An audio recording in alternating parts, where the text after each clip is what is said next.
So, I've got Dream Daddy open because I couldn't decide what to play, and my girlfriend wanted me to play Dream Daddy, so that's what we're playing today. Alright, let me advertise everywhere.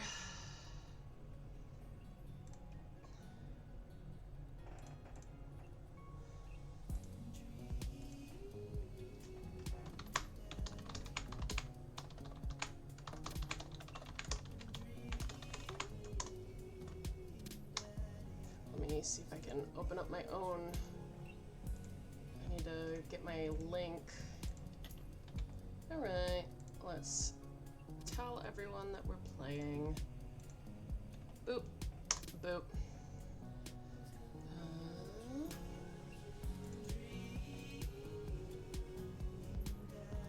Let's see.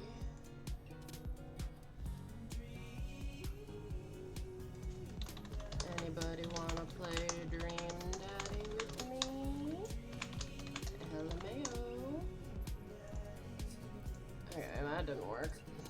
Doot, doot, doot. Doot, doot, doot, doot, doot. Find the Gamers channel. Do. And away we go. Okay. Game time. Let's play a new game. So I've only beaten this game once because I'm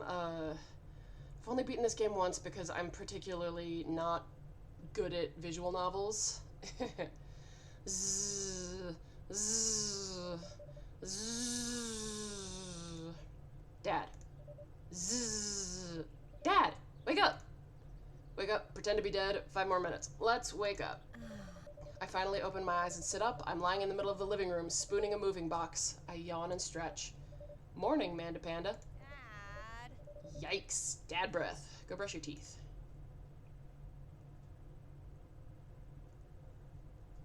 Real bad dad. Alright, dad time. Alright, so what kind of bod are we going for? I think that makes me even paler. I want to have some kind of human skin tone. In real life, like IRL, I'm this color. I am pasty. I am inhumanly pale.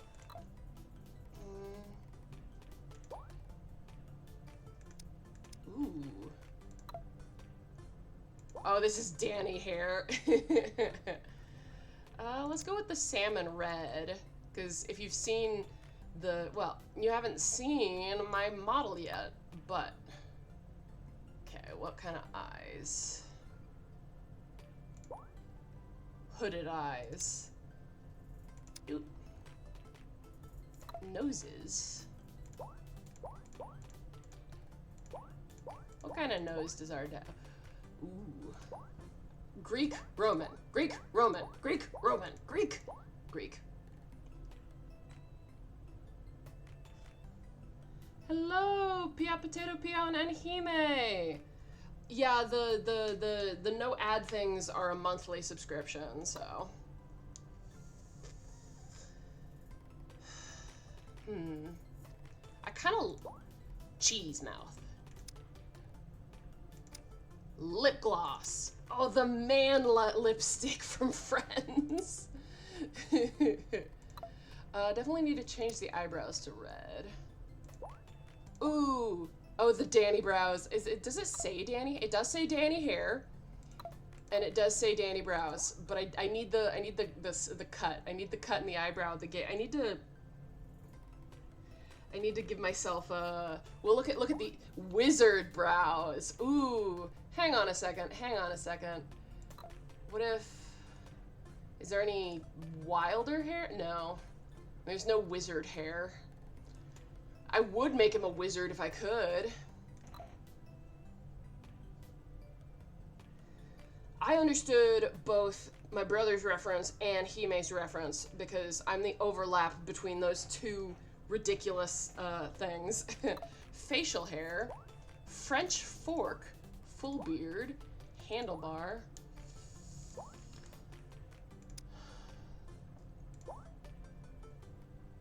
I like that, but I'd have to change the mouth. That that fits pretty well. That mouth fits pretty well. And then glasses. I do rather like glasses. Oh, I love horn-rimmed glasses. I love horn-rimmed glasses. Let me make sure nobody's pinged me. Okay, nobody's pinged me. Piercings. Can I have a nose ring? My ears aren't even visible. Clothing. Ooh. No, it's definitely gonna be one of these because I'm all about button-downs. Ooh, Tommy Bananas. That's a mood right there. Look at that's a handsome man right there. That's a pink. Make the glasses pink. Can I make the glasses pink? Ooh, well, it only makes the arms pink. These ones are full pink, all the way pink. Okay, so should I go? I like the horn-rimmed glasses best, but should I go with the Vernon glasses so they'll be more pink?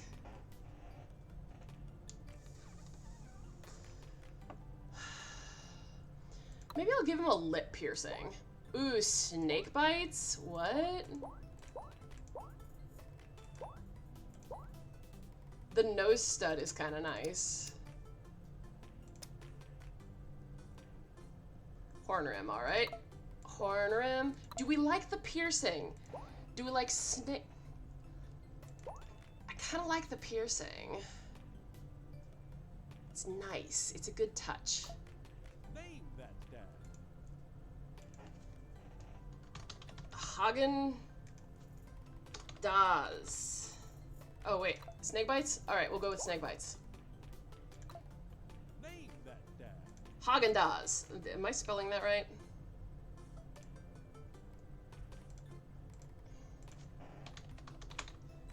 I think I'm spelling that right.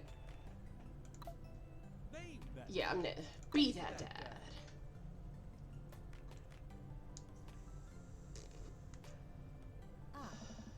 Did you actually fall asleep packing?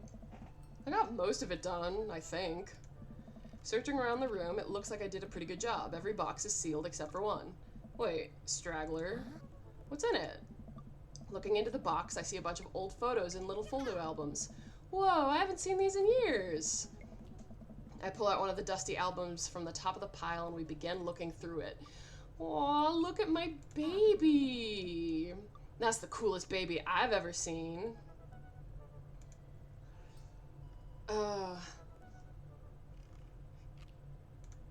The only way your father and I could get you to stop crying was to put the sunglasses on you. But whenever we tried to take them off, you'd start crying again. You spent the first 2 years of your life with sunglasses on. Nice. Halloween when you were maybe 4? Oh my god, that dragon costume! You couldn't decide between being a princess or a dragon, so you went with both. Princess dragon. Why do I remember crying in that dragon costume? You saw yourself in the mirror and realized you were afraid of dragons. Seeing yourself inside the dragon's mouth was a realization of your greatest fear, I think. Right. Yep. Definitely repressed that memory. And this was you in your horse phase. Dad. I believe you named that plush horse Sir Horsington the Brave. Oh, no. I don't think that was his name. Amanda lunges for the photo, but I quickly snatch it away and hold it above her head with my superior dad arms. Nice try, but this is important blackmail for later down the road. Go ahead and try me. I've seen pictures of you in your ska band. Ouch, kid. The Scommunist Manifesto had a chance back in the day. I would have been in a ska band called the Scommunist Manifesto. I look off in the distance and reminisce about that rad horn section. Hey, it's Emma P. Ugh. No, Dad, that's Emma R. I didn't meet Emma P until high school. Honey, I promise you, wholeheartedly, that I will never stop mixing those two up. Dad, Emma R's been my best friend since I was 7. Give it, like, a little bit of effort. Alright, Emma P was the one who tried to steal people's pets, fired a flaming tennis ball at the police station, pooped her pants during the sleepover. Emma P is an anarchist. Lighted fluid, tennis ball, tennis racket, right? Dad, that was you. Alright, I was a wild child. I was 6 when you did it. Okay, Amanda, I wasn't aiming for the police station. It just happened there was a police station in the vicinity of where I wanted to hit a flaming tennis ball. Ugh. Yeah, I remember you explaining that to the police. Hey, they didn't believe me either. Oh, I went with the wizard brows instead of the Danny brows, but if you look really closely, Amanda has a slit in her eyebrow too, so it's like super family. Huh. Anyway, I gotta show this to Emma R later. She'll get a kick out of it. The first photography award you ever won. Yeah, and it got us a $20 gift card to McFridays. And then you got food poisoning from the cheesy tostada blasts. I think you mean food poisoning. You know, with a Z. Aw. Dad. Still can't drive past McFridays without gagging. Still proud of you, though. Amanda reaches deep down into the box and pulls out one last photo. Neither of us say a word. We stare at the photo for a long moment. Oh, sad. Oh, her dad is hot. Man, I landed a hot one. I finally decide to break the silence. This was the day you were born. This was the day we adopted you. It's kind of a funny story. We got into a car accident right in the hospital parking lot. It wasn't anything big, just a fender bender, but of course I was freaking out. The little old lady who crashed into us was freaking out, and I didn't know what to do. But your father, oh man. He holds my hand and he looks directly in my eyes, the calmest I've ever seen him, and he says, "It's okay. It's all gonna be okay." He was right, you know. I stare at the picture for longer, maybe too long. I miss him. I can't even imagine what it must be for like for Amanda. She pats me on the back. Come on, Pops, we gotta finish packing. The moving van won't wait forever. You're right. Huh. Amanda and I pile in the car and take one last look at the old house. So many memories here. Hard to believe your father and I bought this place almost 20 years ago. Hey, remember when I shattered the front window playing catch? You always had very strong arms. Hey, remember when I shattered the other front window pretending to be a robot who breaks windows? You were a very imaginative child. Yes. Hey, remember when I broke the back window? We get it, Amanda. You break stuff. And there'll be plenty more stuff for me to break in the new place. Memories to make and stuff to break. Okay. You ready? We sit in silence for a moment. I watched my daughter grow up in this house. It will forever hold a place in my heart, but it stings a little bit to leave it behind. I'm ready. The moving van begins to pull away, and I get into the car into position to follow it. I watch our house, our old house, disappear in the rearview mirror. So what? Huh? So sell me on our cool new pad. I clear my throat and do my best cheesy announcer voice. Nestled in beautiful, scenic downtown Maple Bay, our new house features... Nope. Hi Alice, welcome to the stream. You have to make it to the stream if you picked the game. Honey, have you ever had dirty clothes? For most of my life, yes. We'll worry about that no longer, as our new place features machinations that will not only clean your clothes, but dry them directly thereafter. An upper-class luxury, I fear. The concept of clean clothes is no longer in the hands of the fat cats upstairs, sweetie. Anyway, it's also smaller than our last house. Cozier, one might argue. Good spin. I think it's great. Won't we be closer to a lot of cool stuff that we can walk to, so I don't have to waste gas? And I mean, trying to park downtown is, you know... Amanda, you know you're gonna have to learn how to parallel park at some point, right? Huh? Not gonna happen, Pops. I think someone needs to do a three-point turn on their attitude. I don't know how to do that either. Have you met the neighbors yet? Not yet, but the neighborhood seems pretty quiet. So you won't have to chase any rowdy teens off your lawn? You are the very teen you mock when you say that, honey. Oh. I'm in my last year of high school. I'm practically dust. Yeah, you're real. Ah. Don't you dare. Senior. Dad, I know where this is going. Citizen.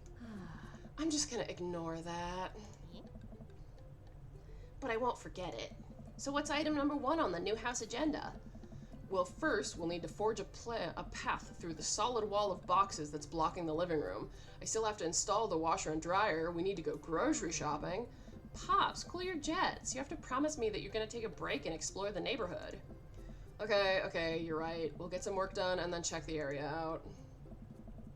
We pull up to the new house and step outside. The lawn is freshly mown and the for sale sign is still in the yard. Hi-ya! And with a swift, quick kick from Amanda, the for sale sign is no more. Nice form, Sweet Pea. I got a problem with authority! I'm so proud. Man, all the karate chopping tuckered me out. I could really go for a sandwich. An ice cream sandwich. Sweetie, it's 10 a.m. Also, my name is Haagen-Dazs, so yes, of course we have ice cream sandwich. Yes, this game is called Dream Daddy. It's the dad dating simulator. So not only do you play as a dad, but all the romantic options are also dads. It was made by the Game Grumps. It's actually really quite good. I'm just not very good at visual novels, so... we need to unpack first. As much as I would like to also enjoy a delicious and healthy ice cream sando right now, we got work to do, kiddo. And we need to make it snappy because there are 5 sealed crates of DVD box sets blocking off the bathroom, and I gotta pee real bad. Well, don't let the entire cast of all 13 seasons of Shark Tank, but with actual sharks, stand in your way. Let's go for it. Yeah, that's why my stream is DAD-TASTIC. I get to work unpacking the various boxes around the living room. A couple hours pass and we get some good work done. The washer-dryer unit is both washing and drying, and we can actually walk through the living room without tripping over boxes. First visitor already? I walk over to the door and open it. Hello. A handsome, clean-cut man stands at my door, brandishing a plate of cookies. Hello? Nice. Oh, where are my manners? My name is Joseph. I'm your next-door neighbor. Oh, yes, hi, I'm Hagen. That's what my name is. I saw the moving van and I thought I'd bring over some cookies. My daughter Christy wanted to let me know that she baked them herself. Joseph leans in and whispers, but between you and me, she just sprinkled in the chocolate chips. We both share a laugh. Kids, right? Wow, cookies, huh? So nice to meet you. Joseph hands her the plate of cookies with a smile. Joseph is my least favorite character because he's the only dad that's still married, so to romance him, you have to cheat on his wife. Like, he's the one that's, like, also, there's a lot of stuff with, Chris. With Joseph. There's a lot of stuff with Joseph. I'm not a huge fan of Joseph. Well, thanks for the cookies. Amanda disappears with the cookies. Amanda, come back. And she's gone. That's my daughter. Her name is Amanda. She's a charmer. Daughters are tough. Sons are also tough. Children in general are just tough. Yeah, well, so I don't know why it's an option. Polyamory, like, this game is pretty left because, you know, you get the option to be, obviously all the romances are gay, and you get the option to be bisexual or just gay. You get the option to be trans, because if you looked closely during the character creation, some of those underwear setups looked like binders instead of like t-shirts. There's actually a trans character that you can romance. It's not like explicitly stated that he's trans, but he mentions wearing a binder, and that gives the indication.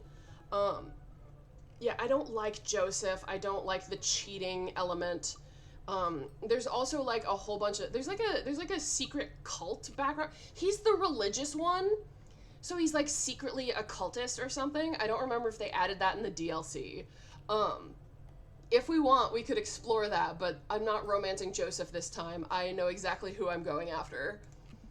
I hear that. I mean, there'd have to be something wrong with you to try and raise more than 2. I have 4 kids. What have you done? Oh, I meant...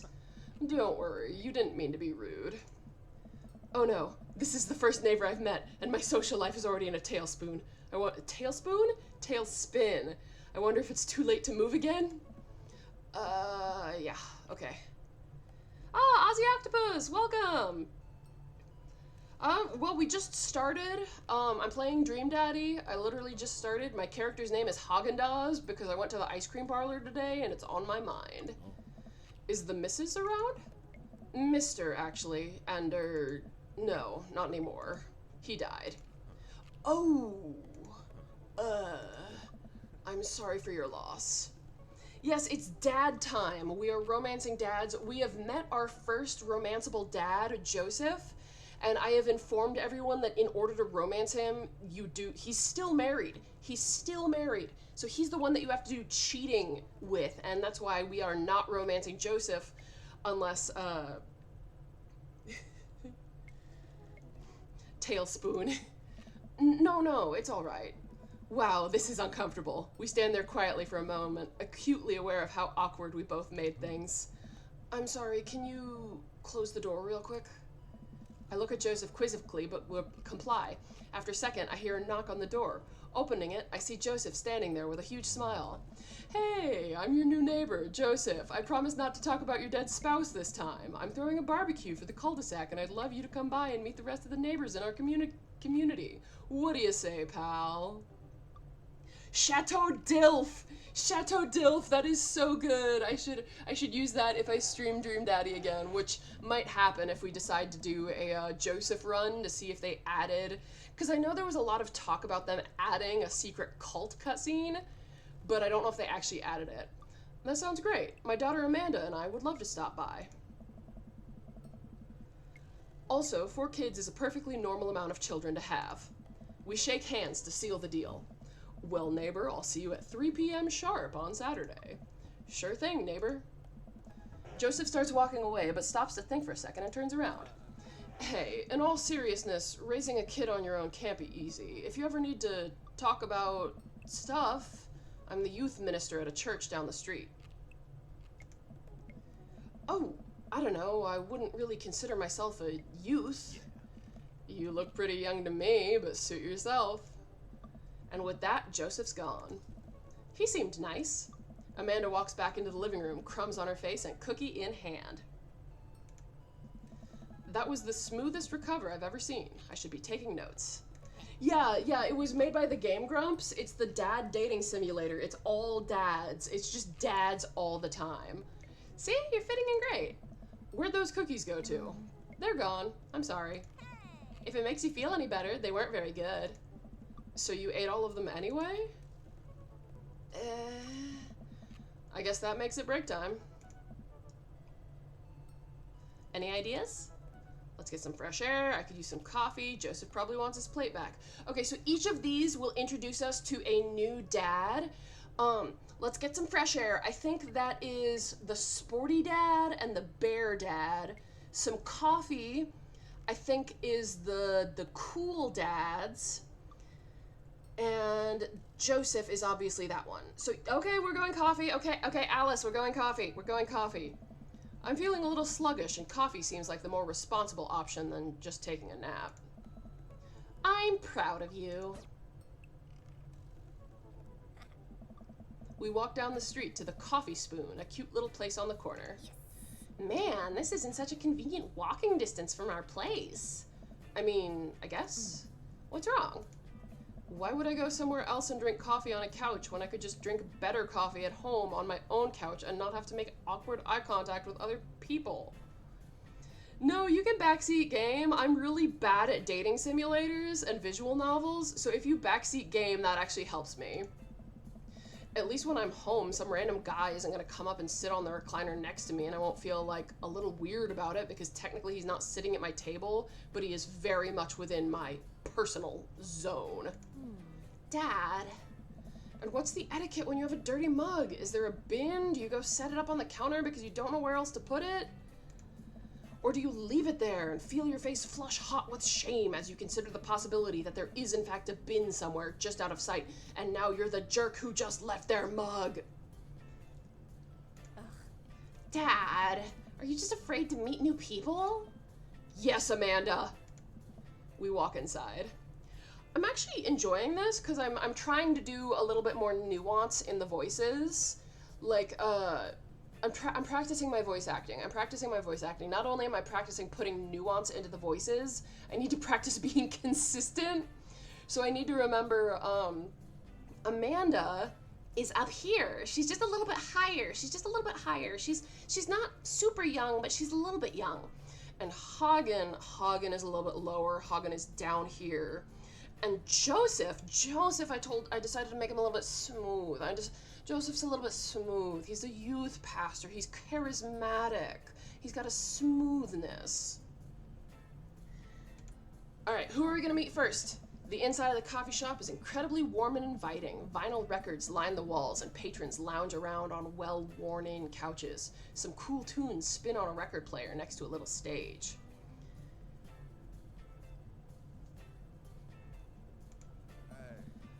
Welcome to the Coffee Spoon, guys. How's it going? What's with the name?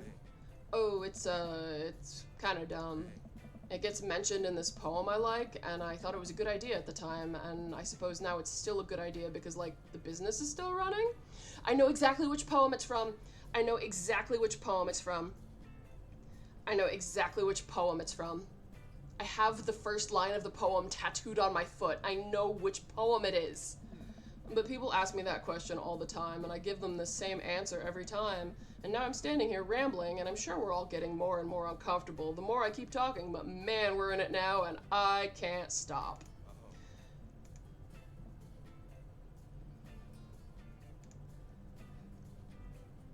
Oh, did my PNG tuber freeze? Let's give that a little bit, there we go. So what'll it be? I scan the chalkboard menu and am immediately overwhelmed. There is a bear. There is a bear. I'll introduce you to the bear. Matt is very handsome. There's another very handsome man. Honestly, all of these dads are just so hot. They're so... Oh, hello, brother. Okay, let me... I don't actually know how to make the tuber see-through, so I'm just gonna get rid of it for now. I'll have a... Godspeed, you black coffee. Iced Tegan and Sarah. Chai Antwoord. What? I think I'm gonna go with a chai Antwoord. Spicy. Oh, he liked that. He liked that. I don't get it. Oh, it's a pun. Die Antwoord is a South African rap group, and they're pretty well known for their evocative imagery and hyper-stylized music videos. Their music is as catchy as it is disturbing. I'm doing the thing again. But coming right up. And for you? I'll have a macchiato DeMarco, please. Coming right up. Do you want that in a small, medium, or our biggie smalls? Medium. Wait, is biggie smalls big or small? I should change that, shouldn't I? Matt sets to making our drinks, and Amanda and I take a seat at one of the couches. What's his deal? Let the man make his puns. They're cooler bands than you listen to anyway. Hey. Ska was cool once. This couch is actually pretty comfy. Maybe not comfier than our couch, but it's alright. Good lumbar support. You sink right into it. Okay, it's comfier than our couch. Amanda nudges me. This place is right next to our house, and that guy seems not only cool, but also just as uncomfortable with talking to other people as you are. You should totally become friends with him. I don't know. Yeah. Come on, what did we say about meeting new people? I can't meet new people if I always stay inside and also don't go outside and also don't talk to people. See, we're making progress.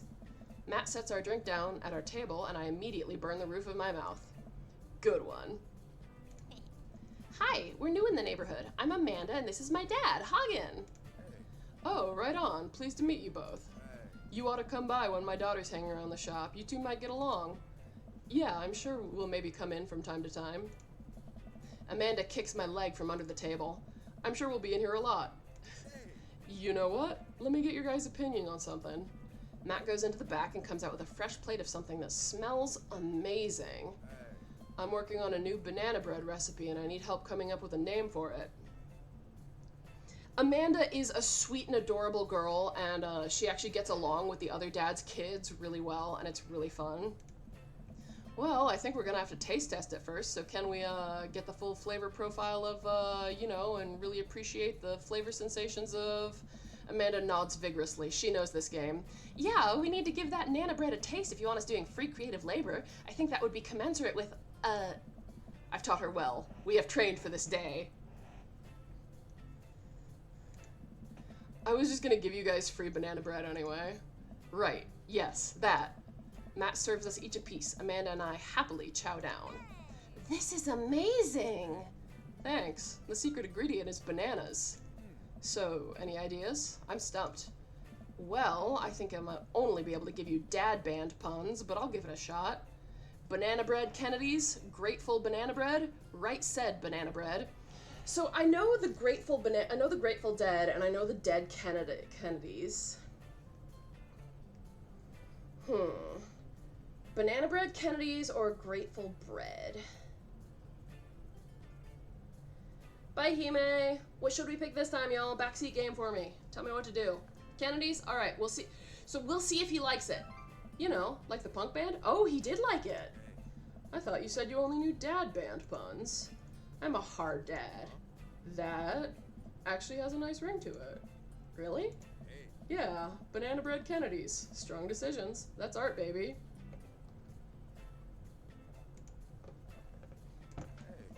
I wanted to say baby because I thought it would sound cool, but once I said it, I realized that it just doesn't sound good coming out of my mouth, and maybe I should just leave saying baby to the professionals. Oh, hi Darth Uzi, welcome. Enjoy your coffee. Thanks, baby. See, it sounds good. Okay, Matt's voice is even deeper, and I'm not very good at getting there, so I need to, See? It sounds good when you say it. It's deep, it's very low. I'm practicing, hi Darth Uzi, I'm practicing my voice acting with all the different characters in this visual novel, and I'm trying to work on my consistency. And I'm trying to do nuance and figure out how to do different characters. Across the way, a man catches my eye. He sits by himself, brooding over a cup of coffee. Our eyes meet, just for a moment. ... I hastily look away, hoping he didn't catch me staring. Who is that? We finish up our drinks and head out. Thanks for stopping in. Take care.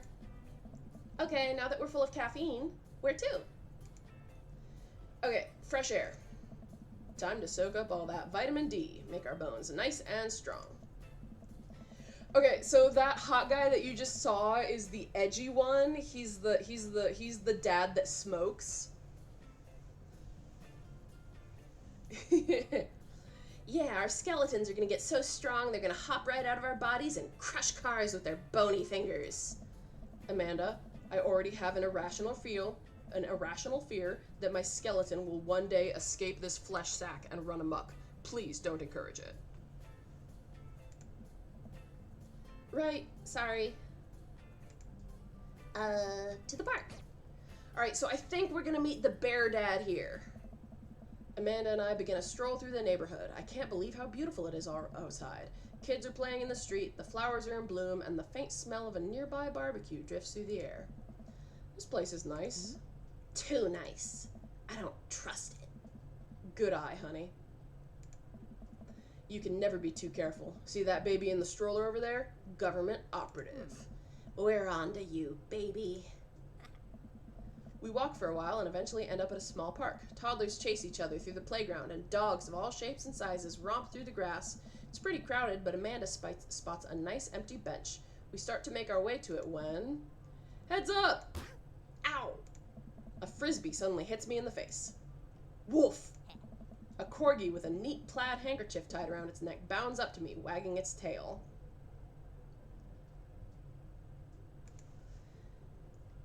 Alright, so we've got a doggy, and I think I'm going to say, I like your necktie. Ruff!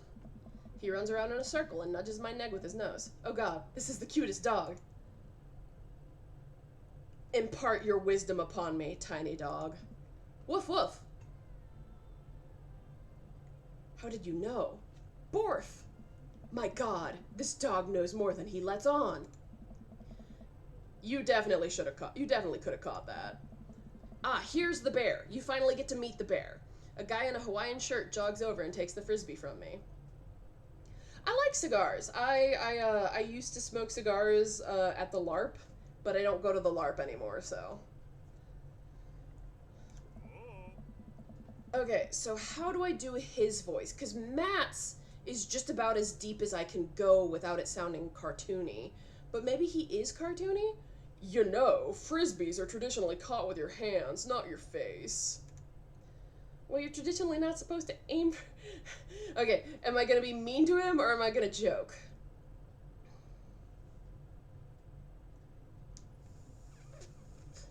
Some people are hotter as smokers than others, you say, as I take a massive vape rip.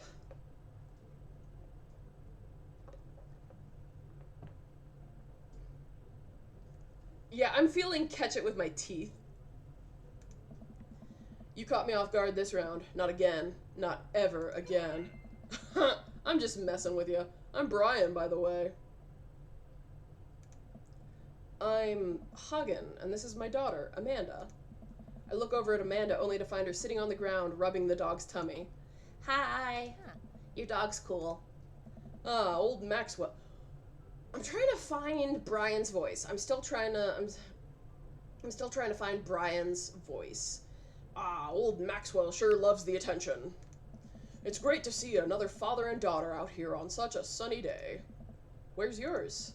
Brian gestures over to a grassy knoll where a young girl sits on a checkered blanket. She's reading a book bigger than her head. She puts it down and heads over to us. This is Daisy. She's reading The Brothers Karamazov. Her school teacher tells me that she has the reading comprehension of a high schooler. How old is she? 10. She's a precocious little youngster. Whoa. My natural dad instinct kicks in.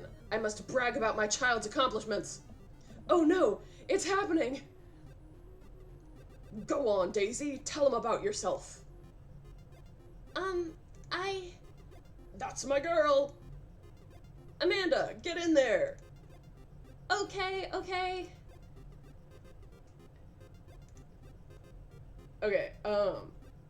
Okay, so there's a way to win this, and there's also a way to lose this. I don't know how to do... Let's see what items I have.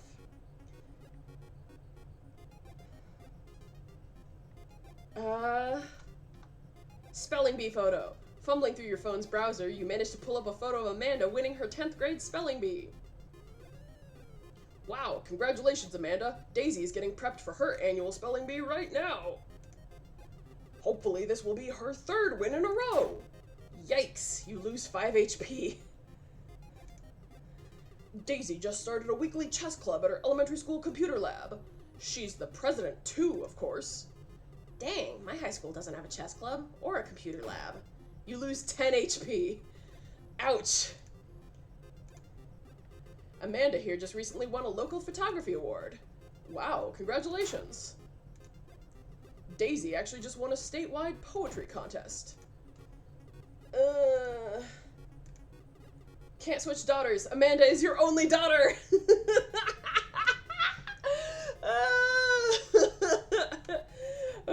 Okay, I'm gonna try bragging again. Last week, unprompted, Amanda helped an old woman with her grocery bags. It's extra powerful! Brian loses 20 HP! Daisy sold enough candy bars this year to get the top prize, a canoe! We're taking it out next weekend. How is that even possible? Amanda could barely get one of those sticky hand things! It's extra powerful! You lose 20 HP! Go back to items. Okay, I've got the grade card, the band-aid, and the child art.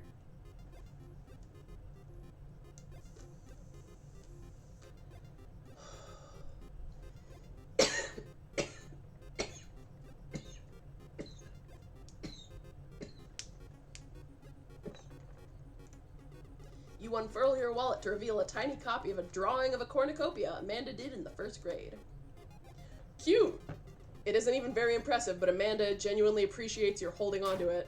Brian loses 10 HP. You regain 20 HP. Did I mention Daisy said her first word at 10 months? Daddy. Amanda's word was potty. Still cute, but maybe this isn't the time to bring it up. You lose 10 HP. Oh, that brought me back. Okay, we're equal. So brag or item?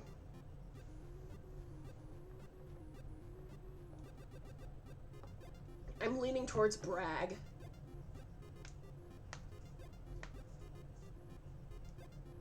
Oh, use the grade card? Okay. Oh, did you Google it? I bet you Googled it. I bet you looked it up, baby. You pull out a wrinkled copy of Amanda's last grade card out of your back pocket. Dad! Awesome grades! Brian loses 25 HP. You really carry that around everywhere? Ouch. Maybe it is kind of weird. You lose 5 HP. Daisy here has all of her adult teeth. Never had a cavity, either. Amanda self-consciously pushes her lips together to hide her teeth. It's extra powerful! You lose 20 HP! Oh, we're still equal. Okay. Brag. I don't know what the Band-Aid does. The Band-Aid might heal me. So most of the attacks deal 10 HP damage. Brag again? Okay. Amanda's in all honors classes this semester. Brian loses 10 HP. Oh, really? I'm actually talking to Daisy's teacher about having her skip a grade. Even Amanda kind of bristles at that one. You lose 20 HP. Dang, he's really got us beat. Boy, it's been such a treat getting to meet you two. Ah! Did he have to add insult to injury by being such a gracious winner? Yeah, if somebody made my kid self-conscious about their teeth, I would destroy them. So I take it you guys are new to the neighborhood? We just moved in. Do you live around here? Yeah, we live in that cul-de-sac next to the coffee shop. What a coincidence. That's where we live, too. Small world. Yeah, Daisy and I are in that little ranch-style house on the corner. I know that house. It's just like ours, but slightly bigger and better landscaped. Does this guy have to outdo me at everything? Yeah, Brian's the competitive dad. Brian's the super competitive dad, and that's not really my type either. I will show you the dad that I romanced. The dad that I romanced, actually, you can die in his route. You can straight up die. You fall off a waterfall, crack your head on the rocks, and drown.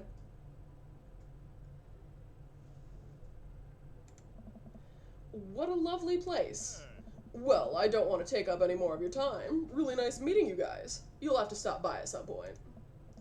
Yeah, definitely. Bye. Brian and Daisy walk further into the park with Maxwell happily trotting along in tow. Do you get the feeling that he was trying to one-up us? Trying and succeeding. I can't believe that kid's only 10. What was I even doing at her age? I believe you had a bit of a thing for horses. Shame that didn't pan out. Could have majored in comparative horse studies. It's not too late to minor in horse creative writing. Too close to the truth, Dad. Let us never again speak of the fantastic adventures of Sir Horsington the Brave, an epic in 7 parts by Amanda Dawes. We laugh off the horse epic and walk around the park a bit more, enjoying the day. Let's take a nap. All this sunlight is making me real tired. I don't think I got enough sleep last night. You slept for 14 hours. Exactly. I sleep for 14 hours. I seem to go through cycles of waking up at a normal hour and then sleeping until like 2 p.m. I've brought it up to my doctor like several times and he's just brushed it off. I don't know what's going on. All right, bedtime. Dad tip number 77, don't smoke. As we're walking home, I hear heavy footsteps come up behind us. Hagen, bro. I turn around and I'm greeted by a familiar face jogging up to us. Ah, this dad. Craig? Bro! Holy, wow, I haven't seen Craig in forever. It's been too long, dude. Yeah, wow, you look great. Yeah, I cleaned up my act. Cleaned up his act? Are you kidding me? He's ripped. Amanda, this is my friend Craig. We went to college together. We were roommates for a while, too. Amanda, dude, you probably don't remember me, but you're so big now. Hello, and hello, cute baby. Aw, thank you. The last time I saw you, you were about her size. This is River. Say hi, River. He picks up her tiny wrist and waves it around. River gurgles happily. Oh, Craig. Are you babysitting? Huh. Nah, dude, River's my kid. Man, it has been a long time. Feels like one minute you're rolling up to exams with bad hangovers and the next we're both fathers. Where you been, man? I was working out in California and just relocated the business back to Maple Bay. No kidding. Amanda and I just moved to this side of town. How's Smashley doing? Oh. I mean Ashley. Ashley is her name. Oh. She actually still goes by Smashley. And, we got divorced last year. Oh, dude, I am so sorry. It's old news. We take turns taking care of River and the twins. It's all copacetic. Twins? You have 3 kids?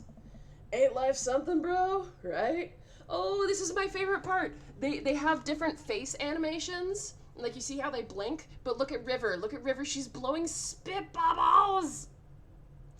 Look at River. Ah, River! I might have dated Craig the first time. With his beautiful children and his just absolutely ripped bod. And he's just so happy and friendly. And he's just nice. Some of the other dads, like Brian is a little bit mean. And the edgy dad is a little bit mean. Craig is just nice. Craig makes me feel nice. Keg Stand Craig is a father of 3. Keg Stand Craig? Oh, yeah, it was my old college nickname. He got it because he did a lot of keg stands. It's that thing where you do a headstand on a keg and then drink from the keg. Right. He was very good at it.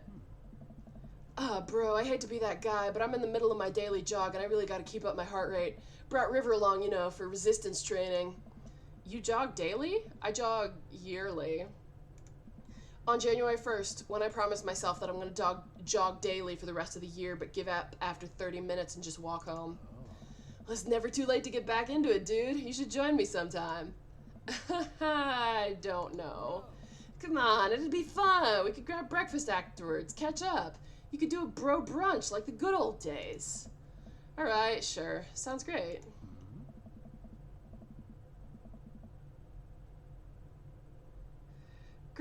Great. Let's get that going soon. I better get moving. Good to see you guys. River's little face. And her little hat that matches her socks. River! Craig gives a little wave, puts his earbuds back in, and jogs off. Yeah, Brian is a little bit mean. Some of the dads are a little bit mean. I can't believe Craig is ripped and has kids. I'm reeling. Why is that? The Craig I knew is not fit to be responsible for any living thing, including and especially himself. One time I watched him drink an entire jar of marinara sauce for dinner. Amanda, he opened up a new jar of marinara sauce and then he drank it like it was a thing that normal people do. It was unholy. And then I asked him what the hell he was doing, and he said, I quote, "It's basically a smoothie, bro." I mean, technically, he's not wrong. He jogs. He was jogging. He's like a totally different person. Anyway, we better get home. I've got plenty of time to reflect on how old I feel later. Amanda and I flop down onto the couch. Amanda has to shove some empty boxes out of the way before she can sit. Too bad we're going to be putting my stuff right back in these boxes in a few months. No, don't say that. Aw, Dad, it's going to be okay. I'll be fine.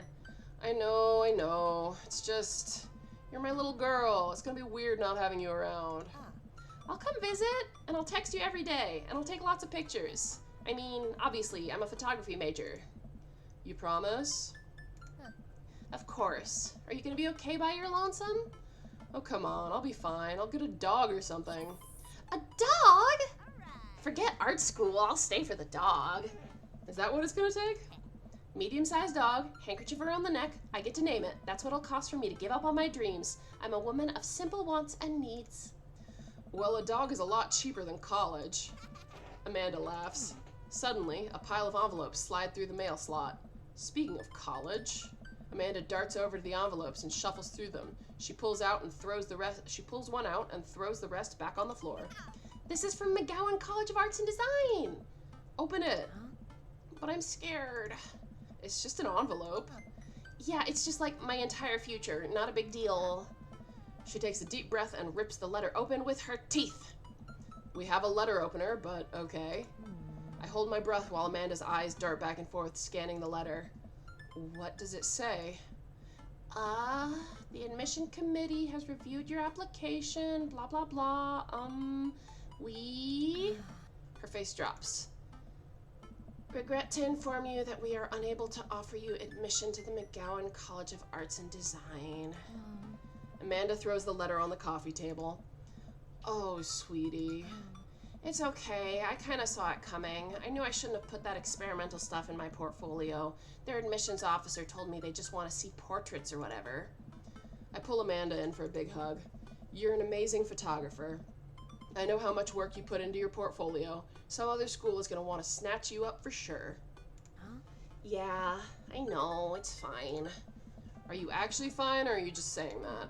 I'm fine, really. Her face says the opposite, but I probably shouldn't push her on this. Oh, and before I forget, Emma R. and Emma P. are sleeping over tonight. So, you need me out of the way because I'm painfully uncool? I would choose more delicate phrasing, but yes. I cannot romance the mailman, but if I could, I would. I love mail. I'm actually friends with my local mailman. I'm moving into my brother's house tomorrow, and he had a list of requirements for me to move in with him, and one of them was check the mail for him.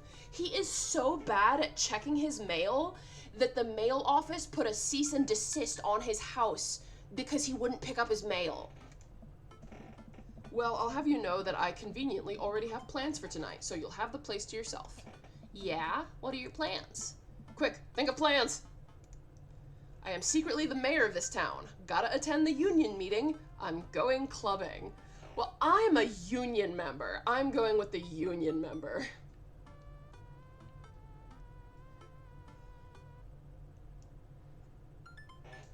Yeah, our brother's house was, the post office thought our brother's house was uninhabited because he wouldn't pick up his mail. Yeah, I'm definitely going with the union one. Boss man's been riding us proles too hard. It's time to rise up for our rights. Dad, you're not even gonna invite me to the riot? I'm sorry, sweetie. It's an honest day's work for an honest day's riot. I'm just kidding. I'm actually going to go to bed. Go out and watch the game. Nice. Which game? You know, the game. The one that's on tonight. The game on TV. At somewhere other than here. Okay, cool. While you do that, I'm gonna do drugs and commit some light arson with the Emmas. I'm concerned you're hanging with the wrong crowd. Amanda shrugs. I would have expected you guys to be up to white-collar crime by this point. Maybe money laundering at the least. I'm a street rat, Pops. You're kidding about doing drugs and crime, right? Yes, Dad. Just making sure. I give her a pat on the head. Have fun with your sports. Are you being sarcastic? No, making fun of sports is played out. Alright then. I do some light cleaning around the house and decide to clear out right before Amanda's friends arrive. Before I leave, Amanda stops me. Hey, don't forget that you have that meeting with my English teacher tomorrow. Oh, right, Mr. Vega. Yep, totally remembered. I'll be there. Oh, you're gonna like Mr. Vega. Mr. Vega is smoking hot. Mr. Vega is unbelievably handsome.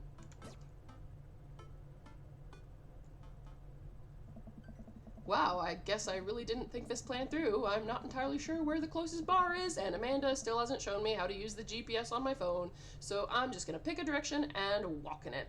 Mr. Vega is romanceable. Mr. Vega is one of the dads. You're gonna love him. Cool, okay, we're marching. We're marching in the direction of the game. Any game, really. In the distance. Could it be?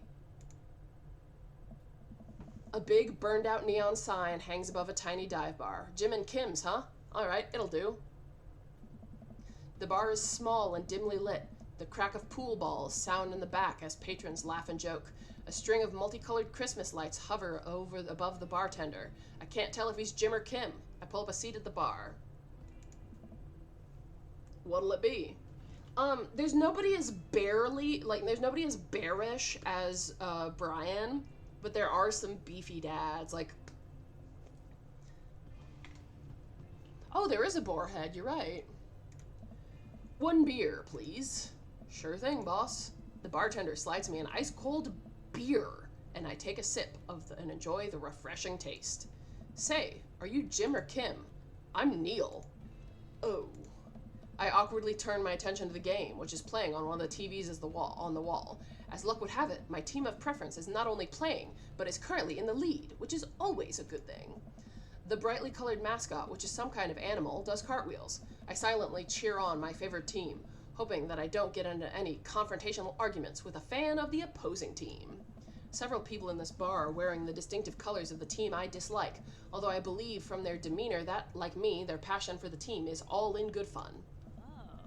A middle-aged woman holding a nearly empty wine glass sidles up to the bar and sits uncomfortably close to me. Hey, sailor. Oh, hello. Good to see fresh meat here. I'm Mary. Come here often? Oh, no, I actually just moved to this part of town. I'm Hagen, by the way. Hey. Are you watching the game? Yeah, my preferred team is in the lead. If they keep this up, they'll win the game with ease. Hey. Oh, I love that team. I also love that game. I love someone who knows their way about. I love someone who knows their way around balls. I'm getting the impression that she's a little drunk. Buy a gal a drink? Alright, so, do you want me to tell you why you shouldn't like Mary? Do you want me to tell you why you should not like Mary? Because I don't like Mary. Alright, you'll find out why you shouldn't like Mary. Maybe some other time? Give it a rest. Suit yourself, sailor. Mary saunters off, setting her sights on the newest bar patron to enter. I happily watch the game over another beer. The game has gotten close in terms of points. A little too close than what I'm comfortable with. After a particularly skilled player scores a number of points for the other team, putting them in the lead, I hear an affirmative grunt from another man in the bar. Go team! It's the brooding man from the Coffee Spoon. He sits alone, sipping whiskey and watching the game as well. Enjoying the game? I am now that we're winning. All right, how do I do? I am now that I got to do an edgy voice for him. So actually, I know who some of the characters are voiced by because they have like little voice grunts in between their animations, and I know this guy is voiced by Dan Avidan, and actually Joseph is voiced by Aaron Hansen. So anyway, let me see what I can figure out for his voice. I am now that we're winning. Oh, we must be rooting for different teams. In my opinion, my team is far superior. I have to disagree with that. Based upon our win-loss record, I say that my team is superior. That's where you're wrong, since as it stands right now, my team is beating yours. The conversation ends there, and we both go back to silently rooting for our respective teams. The game is close, with both sides playing their hardest to win. But in the end, my team prevails. Quiet cheers ripple through the bars.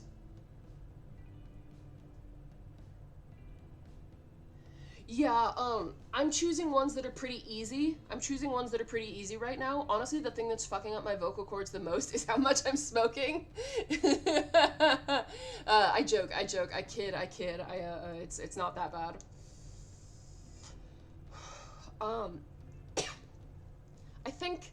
I think at the hour mark, I'm gonna call it for a bio break and do an ad break. I raise a respectful glass to the man drinking whiskey. He raises his in response. An unspoken truce is formed between us based on mutual love for the game. He motions to the bartender, who pours 2 glasses of whiskey. The man slides one over to me. The name's Robert. Thanks, I'm Hagen. You must be new here. Mary already hit on you? Yeah. Robert chuckles. She's a peach. Well, you picked the best bar in town. As slimy as it is, you'll never find a better spot than Jim and Kim's. Is there actually a Jim or a Kim that runs this place? No, that'd be Neil. Neil waves from across the bar. Good guy, Neil. Not enough Neils in this world. Okay. You a whiskey fella or a beer fella? Beer, but I'll drink most things. You like shots? Alright, so do we want Robert to like us? Cause Hime, do you not like his name? Is it not nice enough for you? Let me see. Oh, I've gotten a bunch of pings.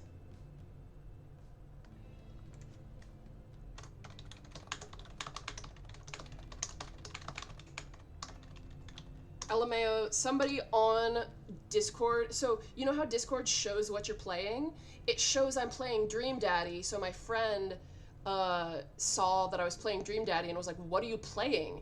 And I was like, Dream Daddy. Dream Daddy, obviously. Anyway, I think I'm gonna go with I like shots. Thank you. Robert nods to Neil, who serves up 2 shots of whiskey. He hands one to me. Here's to your health. We take the shots. The whiskey burns going down, but I try my hardest to look tough. Wait, I think this is what making friends is. Okay, Hagen, this guy, out of my friend league, but I think if I play my cards right, we'll be pals in no time. Okay, so there is a Damien in this game. There is already a Damien. So Robert can't be Damien. Compliment his cool leather jacket. Compliment his rugged good looks. Compliment his hand tattoo. So we actually saw one of the dad tips was do not talk about your friend's mysterious hand tattoos. So I know not to compliment his hand tattoo. So should we compliment his cool leather jacket or no, not the hand tattoo. We are not doing the hand tattoo. I know for a fact that's not a good idea. I like your jacket. Thanks. Been in my family a long time. Passed down from firstborn to firstborn. Cursed, some would say. Look at his face. They drew these faces really good. Like, I like the cut of his cheekbone, the shape of his nose, the jaggedness of his eyebrows. Like, Napalm Moon, welcome! Like, I just love the details in this game. Like, it's a really good visual novel, and I'm not even a big fan of visual novels. Man, this guy is mysterious. And cool. Way cooler than I am, at least. Robert signals to the bartender for another round. What are you doing here tonight? My daughter kicked me out of the house, running from my problems, trying to make friends. What do you think? What do you think? I think my daughter kicked me out of the house is the one that I'm gonna go with. Not like forever. She was having a sleepover with her friends. Family type, huh? Single dad. He gets up. Be right back. Gotta powder my nose. Never seen Robert this talkative. He must like you. I guess so. I gotta admit that Robert has a gruff charm to him. If a guy like that thinks I'm cool, then I really must be. Robert comes back from the bathroom and grabs his leather jacket. I'm gonna go home. You heading my way? Robert and I leave the bar and find ourselves walking in the same direction. I live in this cul-de-sac down the way. Does everybody live there? Me too. We just finished unpacking today. Hey. Great place to be. Good neighbors. Well, some of them. Who's that? We get to Robert's house, which is just a few houses away from mine. He stops and turns to me. I don't kiss and tell, Hagen. So are we doing this or what? What? Oh. You know, do you want to come inside or not? A wave of realization rushes over me. I blush. So I actually know if you sleep with Robert right now, that actually cuts off his romance route.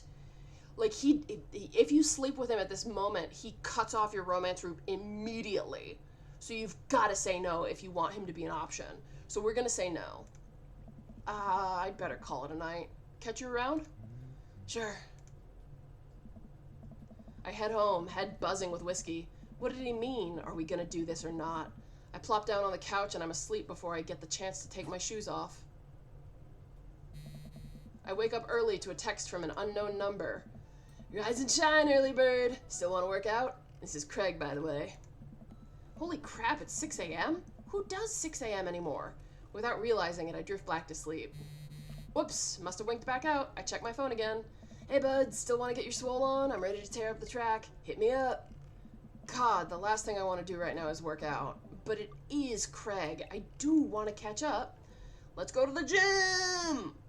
Hey my man, I need a few minutes to wake up, but let's meet in 20? After a few seconds, another text comes in. Sure thing, meet me at the gym. I stretch and my bones creak. I gotta stop falling asleep on the couch. I throw off my blankets and, hey, wait, I don't remember falling asleep with a blanket. Amanda must have tucked me in after I fell asleep. Bless that child. I reluctantly brush my teeth, throw on the only clothes that I own that are even kind of gym appropriate, and head out.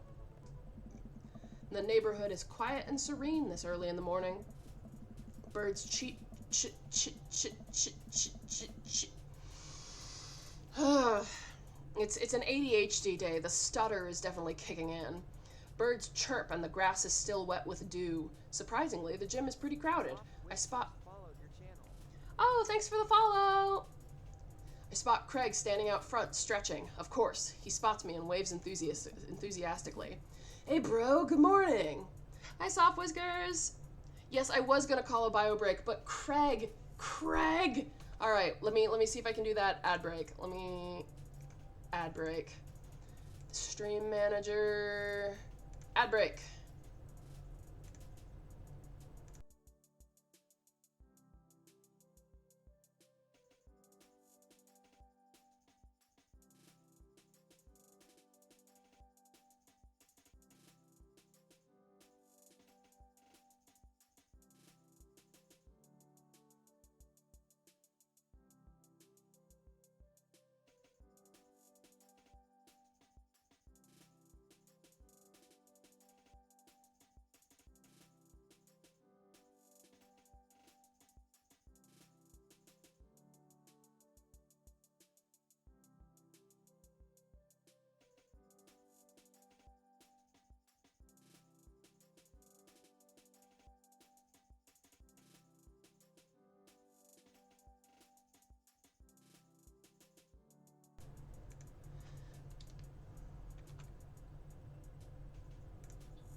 Alright, are we back? Are we done with the ad break? Ooh. Yes, we are well hydrated. I have a full glass, well, half full. I've drank most of it. I have a very full glass of water that I've been sipping on. And I've got if you look at my redeems, I've got different redeems for fun stuff, like forcing me to drink additional water, if you really want me to run more ad breaks. Oh, sweet tea is delicious. I usually love sweet tea. Hey bro, good morning. Hey, good to see you, man. I'm definitely not as pumped up as he is. Maybe I should have had some coffee before I left. You ready to kick some butt? Gotta stay posy, dude. With your help, I am. Help!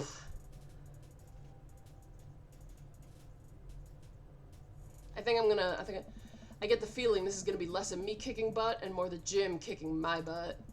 But I can handle it with you here. Dude, bro, that means a lot. We head into the gym and I'm immediately intimidated. All of these people look like they could break me in half, and it seems like Craig is friends with all of them. Yeah, feel free to lurk. He high-fives and finger guns all of the cool jocks in the room. They look like they could and would steal my lunch money to spend on protein shakes. Come on, bud, let's warm up. We head over to the treadmills and start walking. Okay, I can walk. Walking is good. This is a decent place to be. Walking. So, I know we are on treadmills. Yeah. And those are over there are ellipticals. Very good. What is all this other stuff? Craig laughs. They might look a little scary, but I guarantee that all of them serve a specific purpose for building muscle mass. I watch as a dude in a muscle tee flexes a muscle I didn't even know existed on a machine I think was once used to process grain into flour. What is that?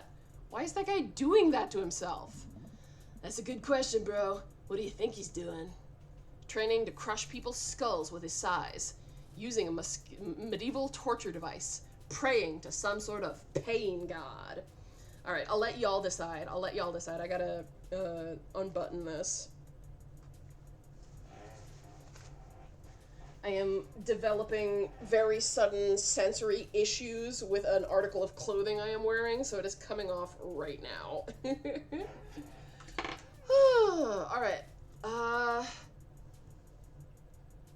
Alright. Alright, so we've got one for thighs, one for torture device, one for praying. Somebody else vote. Actually, can I do a poll? I think this game has a poll function. New poll. Options. Thighs. Torture. Pray. Start poll. Okay. I think that's how that works. I've never used the poll function before, so we're figuring it out.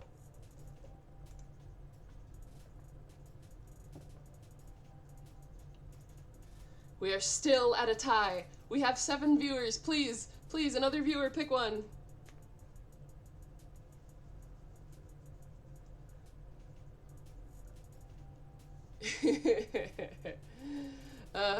Alas.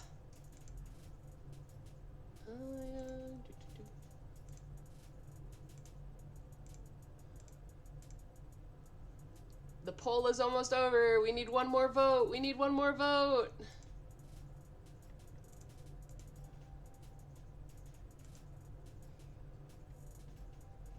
Five, 4, 3, 2, 1. We still had a tie. Ugh, you guys are killing me. Okay, torture. We're doing torture device. There's a tiny man in there, right? And he did something the court found unfavorable. And now that muscular dude is doling out justice in the form of pain. What? Oh no, Craig is tuning up the speed. I better do the same. How long have you been doing the buff thing? A couple years. And what do you do when you're not dadding or working or buffing? Oh, I coach my twin softball team. That still counts as both dadding and buffing. I keep busy. What do you do for fun? I love learning. I try to live my life as close to a Jimmy Buffett song as possible. Check out my hot bod.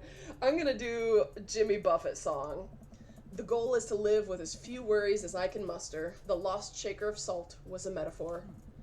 A metaphor about what? About not being able to shake salt onto something. We're jogging now. Oh god, we're jogging now. I look over to Craig, who hasn't even broken a sweat. How is he doing this effortlessly? I'm dying. I can feel my life force draining through every orifice of my body.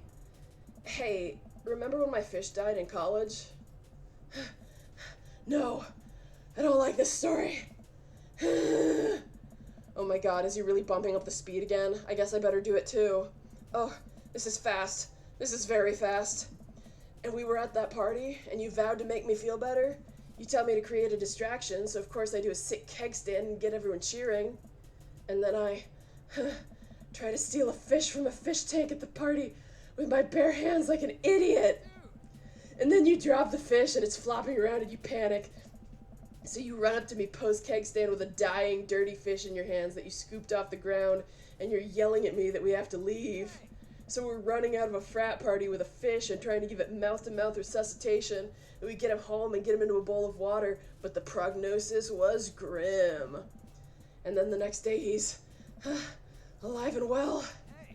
They never did catch the great fish thieves of Grand Ridge U. And they never will. I shoot off the end of the treadmill and crash into the wall.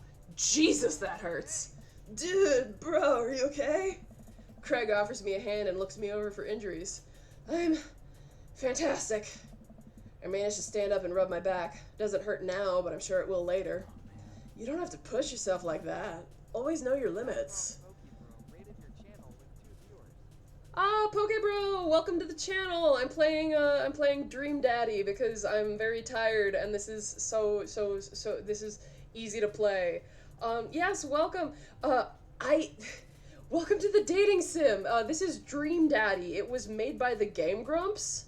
It's a dating sim where not only are you a dad, but every single dating option is a dad. So it's all about dads. All right, water time. Well, I think I might call our gym adventure here.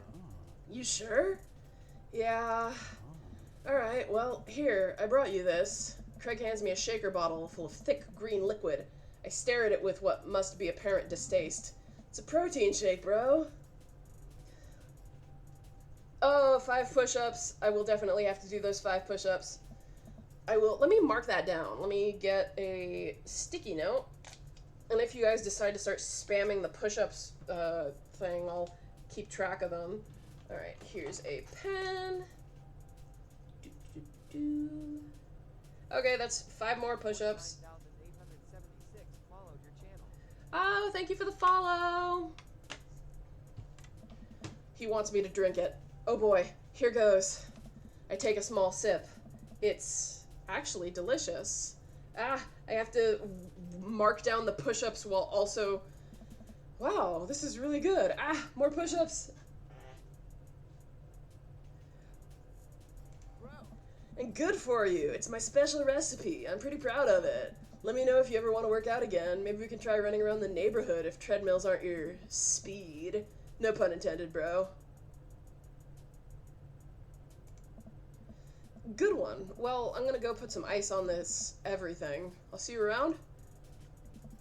I leave the gym feeling ashamed. Craig used to order delivery from the pizza place across the street from our dorm, and now he can run circles around me, literally. Man, I really gotta work on this dad bod.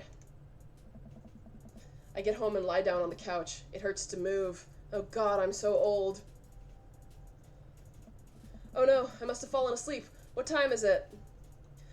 So the different treats. There are a couple of different treats. There's the spicy treat, which is where I eat a volcano gummy. You can even choose the flavor. And then the treat with a winky face is a gummy. Shoot, it's 3:55. I'm supposed to be at Amanda's school in 5 minutes. I frantically pull on some clean clothes, apply a generous amount of deodorant, and run out the door. Oh, we get to meet Mr. Vegas now. Mr. Vega. I arrive at Amanda's school and check in at the front desk. They give me a bright orange visitor sticker and send me on my way. I'm barely awake and feeling pretty haggard, but hopefully nobody will notice. I check my watch and I'm relieved to see that I'm only 2 minutes late. Wait, was it room 103 or 108? I spot a youth standing in his locker and approach him for help. Excuse me, do you know where Mr. Vega's classroom is? The youth turns around and looks me up and down with heavily lined eyes. Come on, kid, I'm late for a meeting. Mr. who? Mr. Vega. I don't know, have you tried the exit? Okay, wise guy, are you gonna help me or not? Fine, up those stairs and to the left. You can't miss him. I head up the stairs and walk around, unable to find Mr. Vega's class out anywhere. After a couple of minutes of searching, I head back downstairs. That punk youth sent me on a wild goose chase. This character has art because he is a dateable character's child. He is one of the children. I get back to where that low-rent Gerard Way is standing, fully ready to give him a piece of my mind, when suddenly a head pops out of the classroom next to his locker. Lucia... Okay, I need to... This is the hot English teacher, and I need to figure out a voice for him.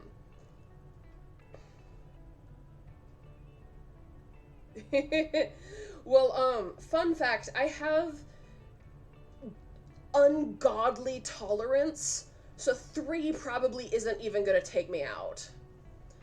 Lucian, don't you have a 3rd period to get to? Fine, Mr. Vega.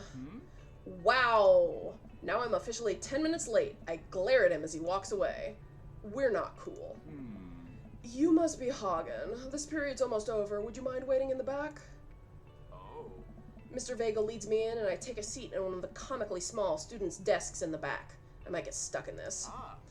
Alright, where were we? Now who can tell me about the unreliability of the narrator in J.D. Salinger's Catcher in the Rye? Yes, Colin? Colin stands up and does the thing where he blows into the crook of his elbow to make a fart noise. The whole class erupts into laughter.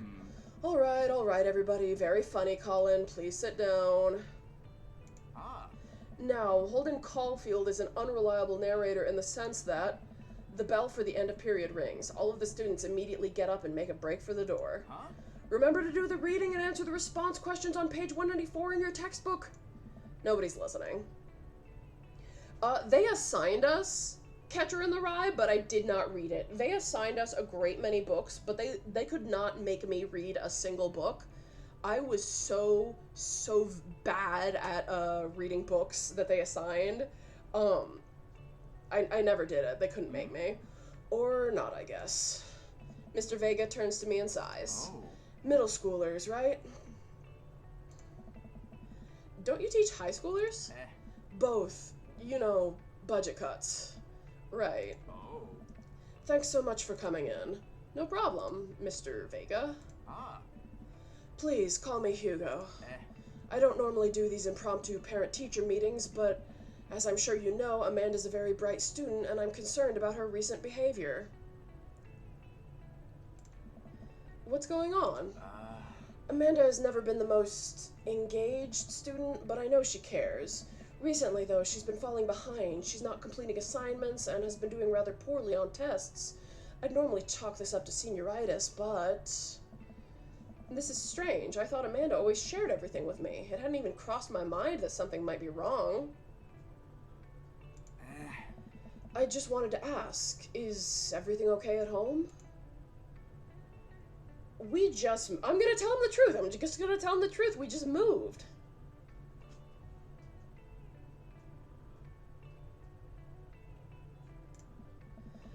Well, we just moved recently, but it was only to the other side of town, and Amanda was more excited about it than I was. Oh.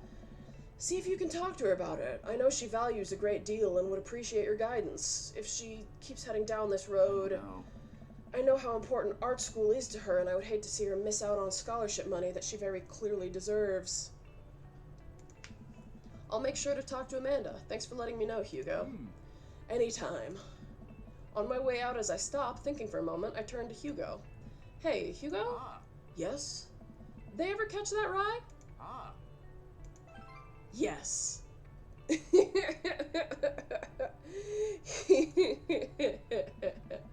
I leave the classroom and make my way out of the school. I'm still a little bit in shock that Amanda was able to hide this so well from me. She's always been such a force of positivity in my life, especially after we lost her father. Yeah, this game is so cute. It's so full of dad puns. It's adorable. Amanda must be done with classes for the day by now. I'm sure she would appreciate a ride home, and maybe I can talk to her about what's going on. I pull up to the carpool lane, and Amanda hops in the passenger seat. So, did you have fun gossiping about me? Mr. Vega and I actually just gossiped about our celebrity crushes. So you talked about Mario Batali the whole time? It was a very productive meeting. I'm pretty hungry. Can we grab some dinner? Sure thing. We can do we want to make something at home, or do we want to go to the food court? I think if we go to the food court, we'll meet another dad. So do we want to go to home, or do we want to go... Okay, mall. We're going to the mall. Does that sound good to you? Yeah, sure. Why the mall? Geez, can't a dad take his daughter to the mall? Will you buy me things? I will buy you a thing. Singular. Sounds like a deal to me. We drive in silence for a short while. Amanda plays a game on her phone. I should say something. You know, sometimes when a kid gets older, they find they have to keep things hidden from their parents. And that's okay, because sometimes that's what kids do. And that's okay, but also sometimes it's good to have the parents' perspective, because, you know, maybe the parents have also dealt with similar situations. And maybe they're a little cooler than you give them credit for. Anyway, what I'm trying to say is it's good to share. Love you. Have you been reading my tweets? You have a Twitter? What? Never mind. Look, sweetie, Mr. Vega said you haven't been participating in class and that you're not turning things in. Oh, I'm fine, Pops. Senioritis and all that. I thought you liked Mr. Vega's class. It's fine. He's fine. He is fine. We pull up to a stoplight and I eye Amanda. She's still texting.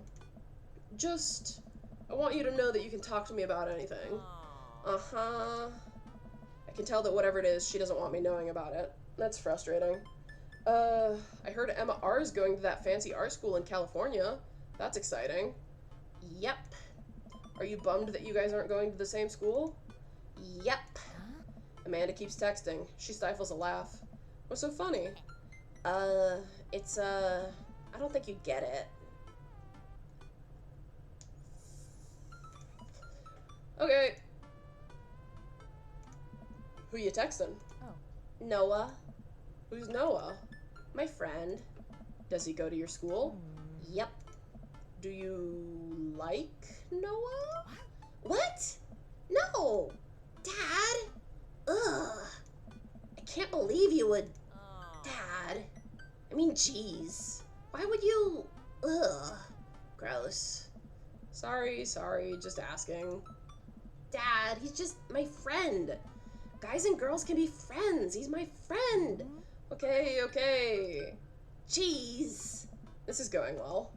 Well, good talk. Love you, kiddo. She leans forward and turns up the radio. I guess that conversation is over. To the mall, then. We arrive at the mall, a big indoor shopping center with a couple different floors. I think it's kind of dead, but that doesn't stop mall security guard from yelling at a group of loitering teens. Let's eat something disgusting for dinner. Hell yeah. Language, missy. Heck yeah? Better. We approach the food court and evaluate our options. There's a greasy restaurant after greasy restaurant. My heart burns just looking at the menus. Nobody looks happy to be here. What are you in the mood for? Bread dipped in sugar, bread with cheese on it, or do you want me to inject some fat directly into your bloodstream? I extend my hand to her. Would you do me the honor of sharing some nachos? She takes my hand with a grin. It would make me the happiest, cheesiest girl alive. We order a giant pile of chips and unnaturally orange cheese from a very unenthusiastic and possibly stoned teenager. We take a seat at a rickety table and dig in. These are bad. These are very bad. But also strangely delicious. We have to eat through the pain. We enjoy the fluorescent cheesy goodness together until we're all out of nachos. So, something's been bothering me for a while. Can you explain memes to me? Which meme? All memes. Amanda sighs deeply and places her head in her hands. Dad, it's complicated. See, memes are inside jokes shared by a bunch of people that get less funny the more people do it. So the problem is that by the time the meme gets to you, Dad, all us youths have already done the joke to death. And what's worse than that is that movies and TVs and video games will try to jump in on a meme train, but just based on how long it takes to make them, the meme will be long dead by the time it comes out. So it just dates it and it isn't funny. Oh shit, what up? Dad, please. Anyway, changing the subject. Where to now? Want to go to that goth store? What? You know, the one that's all black and tries to establish itself as anti-establishment despite being an exact representation of the establishment. I don't know what store you're talking about.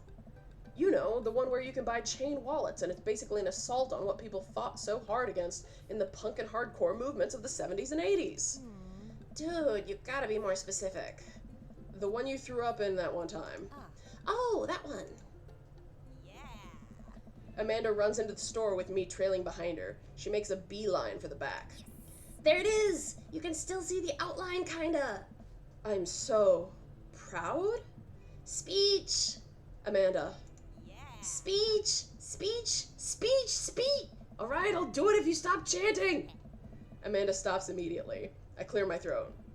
Thank you all for joining us here today to commemorate an historic moment that would forever shape history. On a day very much like today, some 5 years ago, our very own Amanda Ann Dawes had too much blue raspberry slushy on an outing to the mall. Yeah, don't go to the back of Spencer's. Don't go to the back of Spencer's. After begging her father to take her to Dead, Goth, and Beyond to buy rainbow suspenders, she proceeded to throw up all over a display of My Chemical Romance merchandise.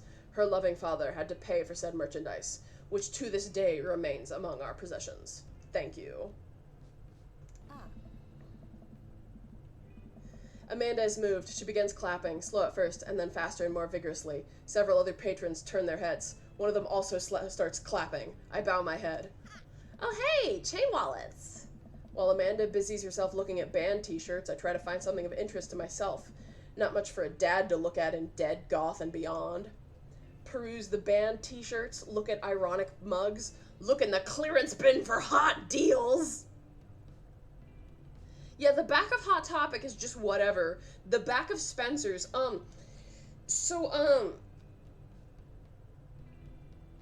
the back of Spencer, so how do I tell you what's in the back of Spencer's without getting banned? Gosh. You know, you find t-shirts in the front of Spencer. You find t-shirts in the front of Spencer's, and then you find significantly less clothing in the back. Let's check out those hot deals. There's a big cardboard box of marked down items. I'm pretty sure $4 for purple eyeliner is a good deal, I think. Spencer's is like Hot Topic, but a little bit older. Like, it's Hot Topic is like emo and goth and punk. Spencer's is a little bit more like Spencer's is where they sell those Ahegao t-shirts. They sell Ahegao t-shirts. That gives you the type of idea. They've got t-shirt. They've got those. Have you seen that Baby's First Demon Summoning? Like they've got those t-shirts that are the spoofs of the old children's books that are like money laundering and stuff, and then they've got the Ahegao t-shirts, and then they've got a lot of weed paraphernalia. They have so much weed paraphernalia. You also can get like bachelorette party stuff. Like they have all of they have the novelty shaped gummies that are shaped like certain parts of the human anatomy. Hell yes, I would. Look, this is very important to me. I overhear a stifled argument over at the cash register. An older gentleman is carrying a garment and showing it to a bored-looking cashier with pink hair. I can see that. Don't know what to tell you, dude. I just work here. Listen, when I bought this online, the website said the blouse was Victorian-inspired. However, when I received it, it clearly held the trademark of Edwardian dressage. Do you want a coupon? I can give you a coupon. Will you leave if I give you a coupon? Is there a manager present? People have to know what they're buying. I am the manager. I see. Well, it would seem I have outstayed my welcome. Good day, shopkeep. Your superiors will receive a strongly worded letter by post. Whatever, dude. The man whirls around and storms out, his literal coattails trailing behind him. I can't tell if they are Victorian-inspired or Edwardian in nature. Amanda trots up to me with a t-shirt in her hand. Oh boy, here it comes. Hey, Dadtron 5000. Yes, I'll buy it for you. Wow, that was easy. Thanks. At least it's only one this time. Amanda plops the shirt onto the counter and grins at the cashier. I love your hair. The cashier says nothing and rings Amanda up, radiating hatred. I hand her a 20. So what was that guy's deal? The cashier rolls her eyes so hard I'm worried she'll pull something. That's Damien. He's in here all the time. He's obsessed with Victorian fashion or something. See, Hime, I told you there was already a Damien. She hands Amanda her bag and it's clear the conversation is over. We make our way out of the store and head home to get some rest. Amanda and I sit on the couch trying to find something to watch over bowls of ice cream. Oh, cool! Long Haul Paranormal Ice Road Ghost Truckers is on. Your favorite, right? Oh, hell yes. They have to make it over the Canadian tundra before the ice roads melt, but also they're hunting ghosts. Also, the trucks are haunted. This is an episode I've already seen, but it's one of the best. Callum and Flint Dogbone, the twin brother truck driving and ghost hunting duo, find themselves in the greatest peril yet. Oh no! The ghosts done got control of the truck. I can't steer on them there damn ice roads. Let me use this EVP meter to try and communicate with the spirits. Flint, we're about to die. Ah, almost got it. If you listen carefully, it sounds like it's saying, you're going to die. That's because we are about to die, you... This is art. The episode ends and Amanda excuses herself to go and start arguments on the internet. I stay up a little longer, curious about the exploits of Callum and Flint Dogbone after the disastrous ice road accident. Afterwards, I crawl into bed and get a good night's sleep.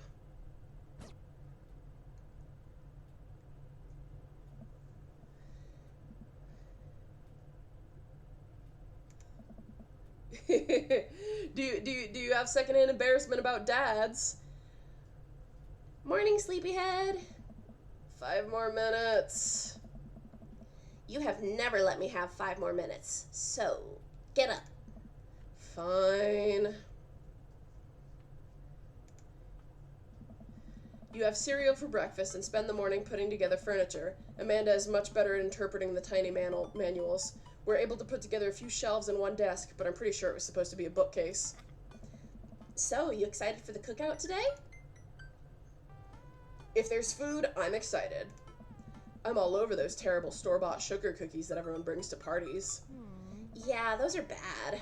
Loft House cookies. I hate Loft House cookies.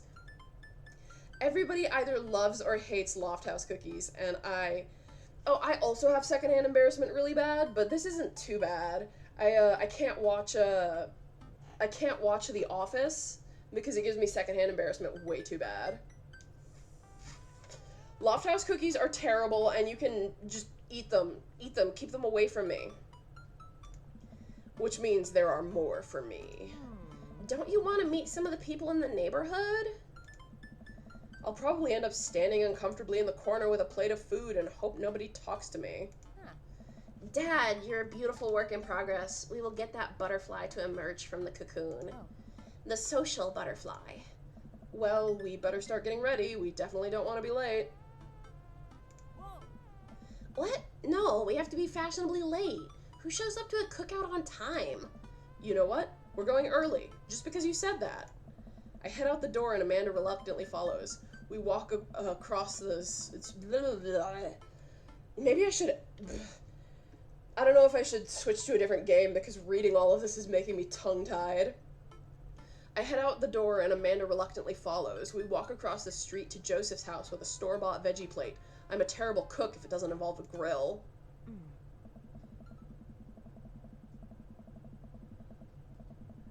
I guess we're not as early as we thought we were. Joseph's backyard is already packed with people and the smell of hot dogs wafts through the air. Small children run through a sprinkler and adults chat in small clusters. I set our vegetable plate down on a table next to the 2 other veggie plates. Hey, there's Joseph. I wave to get his attention. The moment he sees us, he jogs over, arms open wide. Welcome. I'm so glad you 2 are here. And you brought veggies. Let me introduce you to my family. Kids, come on over here. This is Chris, my eldest. Hi. This is Christian and Christy. They're twins. Hey. They stare creepily and say nothing. Then, of course, there's our youngest, Krish. Wait, where's Krish? Maybe Mary put him in his crib. Oh no, it's the woman from the bar from the other night. What is she doing here? Oh, and how could I forget my lovely wife, Mary? Joseph pecks her on the cheek. She smiles. Mary, sweetheart, did you put Krish to bed? I'll have to go look for him. What? You'll have to... Joseph takes a moment and regains his composure. Mary, this is our new neighbor, Hagen, and his daughter, Amanda. I'd shake your hand, but I have a glass of wine that I need to tend to. I love her. Nice to, meet you, Mary, for the first time. Charmed. Well, I have to go over there now.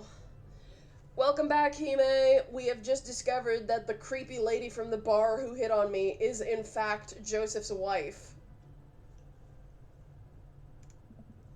Mary leaves. Oh god, this is so awkward. I wonder if Joseph knows. I wonder if Mary knows that Joseph knows. I wonder if Joseph knows that Mary knows that I know.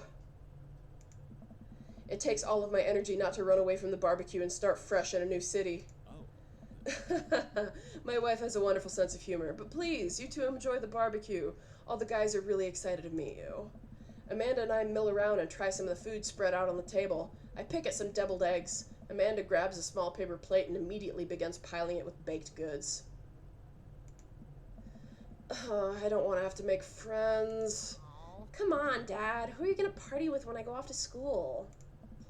But I don't want to have to do pleasantries. Dad. They're going to talk about the weather. Go do it. Make a friend. But how could I possibly abandon my only child at a social function? That's bad parenting. This plate of cookies is my new dad. Bye. Amanda shoves me into the center of the yard. Well, here goes nothing. Look around the party and I'm surprised to see familiar faces. Isn't that the barista from the Coffee Spoon? Didn't I meet that guy at the bar? Didn't that guy throw a frisbee at my head? Isn't that the guy who was throwing a fit in Dead Goth and Beyond? Isn't that Amanda's teacher? Hey, I know Craig. But wait a second. All these people live in our cul-de-sac? That can't be right. I'd better investigate. Alright, so, Hime says Damien. Hime says talk to Damien. I kind of want to talk to Matt. Let's do another poll. 1, 2, 3, 4. Start poll.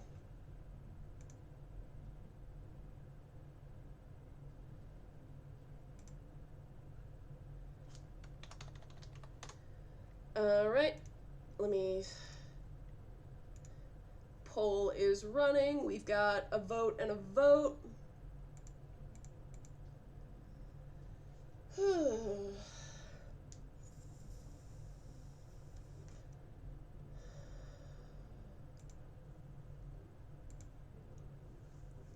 30 seconds left. Put your votes in. Burger time is an option. Can I save? Am I allowed to? Yes, let's save. We saved. So we're gonna save. We saved. And now we can do multiple options. Alright. 5, 4, 3, 2, 1. And done. Let's view the results. We've got 3 votes for option 2, which is Matt, Hugo, and Craig. Let's go. Matt and Hugo seem to be embroiled in an intense discussion. Craig looks on, smiling politely. I walk over to say hello. Well, I don't think it's fair to try and compare 2 art movements like that. Periods in art only exist because they're a unique product of the social and political climate of a time and place, and to try and take something like, say, the Rococo period, and compare it to postmodernism in America, you're completely disregarding the context in which a work of art is created.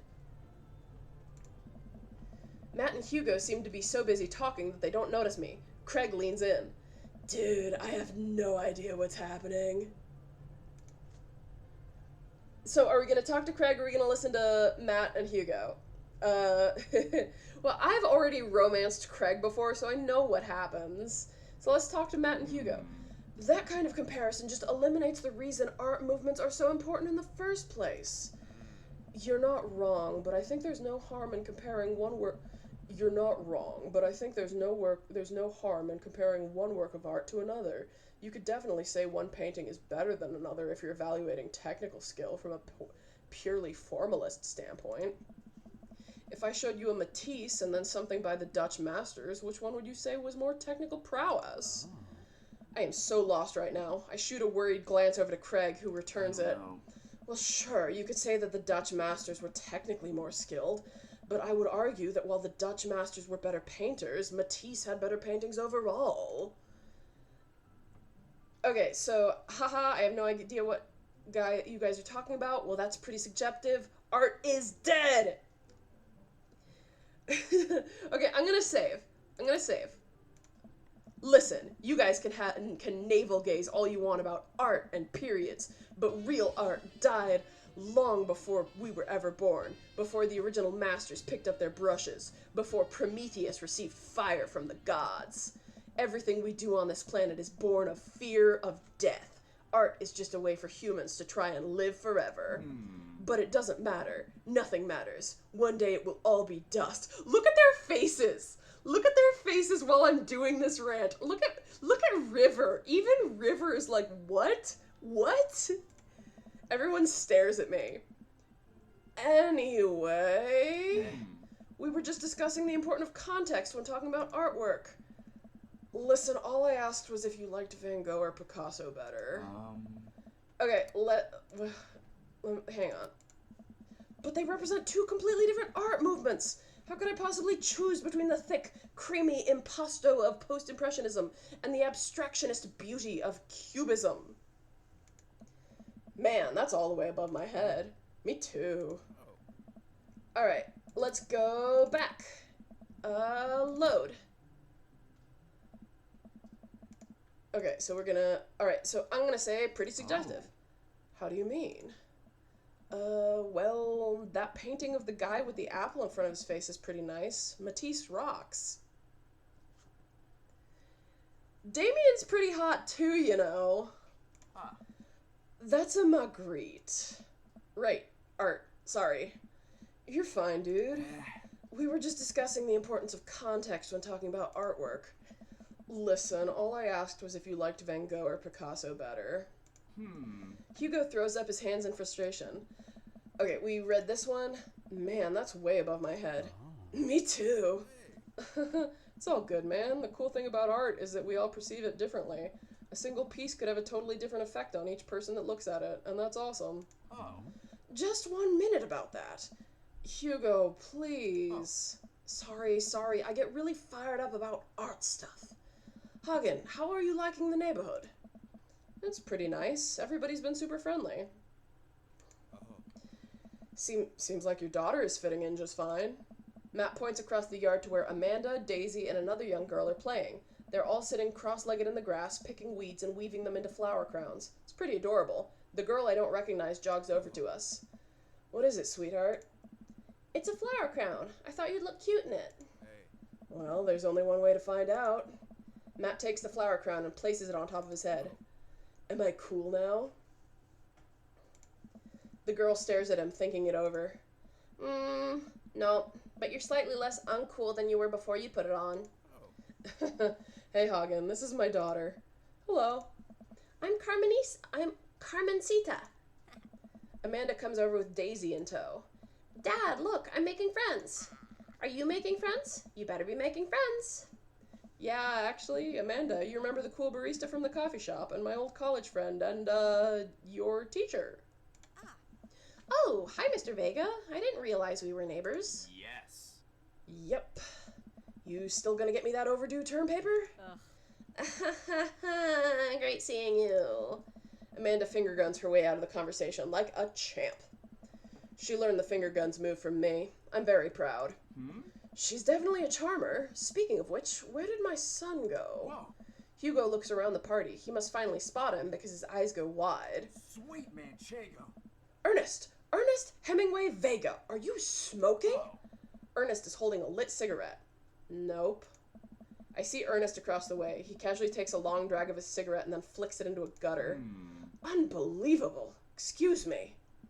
Hugo marches over to Ernest and I turn my attention to Matt and Craig. Kids, right? Man, I do not envy Hugo. The last barbecue we had, Ernest tried to shove a sparkler down Joseph's pants. Nearly burned down half the yard. And the barbecue we had before that, he actually burned down half the yard. And then it spread to my lawn, and then it spread to my lawn and burned down half of my yard too. Hugo walks back over to us, practically dragging Ernest behind him. Hey everybody, sorry about that. Hagen, this is my son, Ernest. Hello. Ernest looks away, sulking, his hands shoved deep in his pockets. Hugo nudges him impatiently. Hey. Nice to meet you, Ernest. What grade are you in? Does it matter? Oh. Ernest? Okay, I'm in 8th grade. God, are you happy now? I'm sure you were just dying to know. Yeah, good for you. Oh. Can I go now? I'm tired of talking to old dudes who blame my generation for the failing economy. Ouch. Ernest. Oh yeah, because I'm totally embarrassing you. Ernest puts earbuds in and storms off to stand in the corner. Well, that was certainly something. He seems nice. Hugo puts his head in his hands and sighs. I'm so sorry. He's having a really rough time. As much as I want to be the cool dad, I have to be the authoritarian dad, and he clearly resents me for it. I mean, I think as a dad and a teacher, that's about as authoritarian as you can get. Honestly, are any of us cool dads? Is it even possible to be a cool dad? What? I'm as cool as a cucumber. See, that right there. You can't say that. My kids think I'm cool. But for how long, Craig? How long do we get to be the cool dads? I don't know. Yeah, sounds great. I think we just have to accept that the fact as dads, we've become the machine we once raged against, and we accept our fate to unironically wear socks with sandals. Your kids may think you're cool now, but the moment they hit puberty, you're doomed. Amanda's 18 and she still thinks I'm cool. I yell across the yard to my daughter, Amanda, I'm cool, right? Amanda just laughs. She keeps laughing. I see your point. As much as we all want it, I don't think it's as important to be a cool dad as it is to be a good dad. We can't all be best friends with our kids. It just doesn't work. I mean, look at me and Ernest. Our job as parents is to make sure our kids turn out okay. Yeah, you're right, but it'd be nice to have it both ways. Hearing these guys talk about this makes me think of my relationship with Amanda. We get along so well, but there might come a time when it won't be like that. Is college when that happens? Don't let us eat up your time. Don't let us eat up your time, Hagen. Go meet some of the other people around the neighborhood. All right, do we want to talk to Robert and Brian or Joseph and Damien or Burger Time? I think I'm going to call it quits after the cookout because I'm getting reading all of this is making my mouth tired. And my tongue is like I can feel a tenseness in the underside of my tongue. I glance across the yard and notice Robert and Brian chatting over drinks. Man, I don't think I want to deal with being one-upped by Brian or whatever happened with Robert last night. Oh no, they caught me staring. Oh no, Brian's waving me over. Shoot. I flash a smile and walk over to them. Hey, guys. Hagen, how the heck are ya? Settling into the neighborhood all right? Oh, you betcha. Got the living room in order at least. That's great to hear. I've been doing some living room work as well. Finally got the 50-inch in there. The game looked great in high def. Oh boy. Hagen, have you met Robert yet? Yeah, we've met. Robert regards me over his whiskey. Good seeing you again. We were just talking about my most recent camping trip. Spent a night out in the woods with Daisy and Maxwell. She's definitely an outdoorsy one. Even caught her first fish. It's good to see you taking your daughter out like that. I bet she loved it. And it's great that she loves the outdoors. Mine loves being inside. Brian raises his eyebrows at me. Being inside making art. She won a local art competition for that art. Yep. Did I put it on too strongly? Robert stares at me blankly for a second. Anyway, I haven't gone camping in years, not since the last time. Same here. Well, things change once you have kids. Wait, what happened to the last time? Robert takes a long sip of whiskey. Well, old Johnny Boy and me were out in the back country. Johnny Boy's a strong kid. Met him in my army days. Comes from Kansas. They build him tougher out there. Anyway, things go south pretty quick. Johnny Boy breaks his ankle when the rope bridge snaps. You could see the bone popping out through the skin. Johnny Boy's screaming now, crying for his mama, losing blood. We're 2 days out from the next living soul, and here I am with my dear friend bleeding out in front of me. I'm able to dress the wound, but now I got a fireman carry a 6-foot, 180-pound man over some of the toughest terrain I've ever been in. I won't lie to you, there were moments during those 2 days when I thought about leaving old Johnny Boy. But you build a bond with your brothers in arms, and that bond never breaks. I got that boy back to civilization, but I lost some of me out there. I guess that's camping for you. Brian and I stare in disbelief. Robert takes another long sip of whiskey. I'm just kidding. My friend John and I went inner tubing down a river and he lost a flip-flop. Miss that kid. Brian and I laugh nervously. Or am I kidding? Brian and I tense up again. I'm kidding. Phew.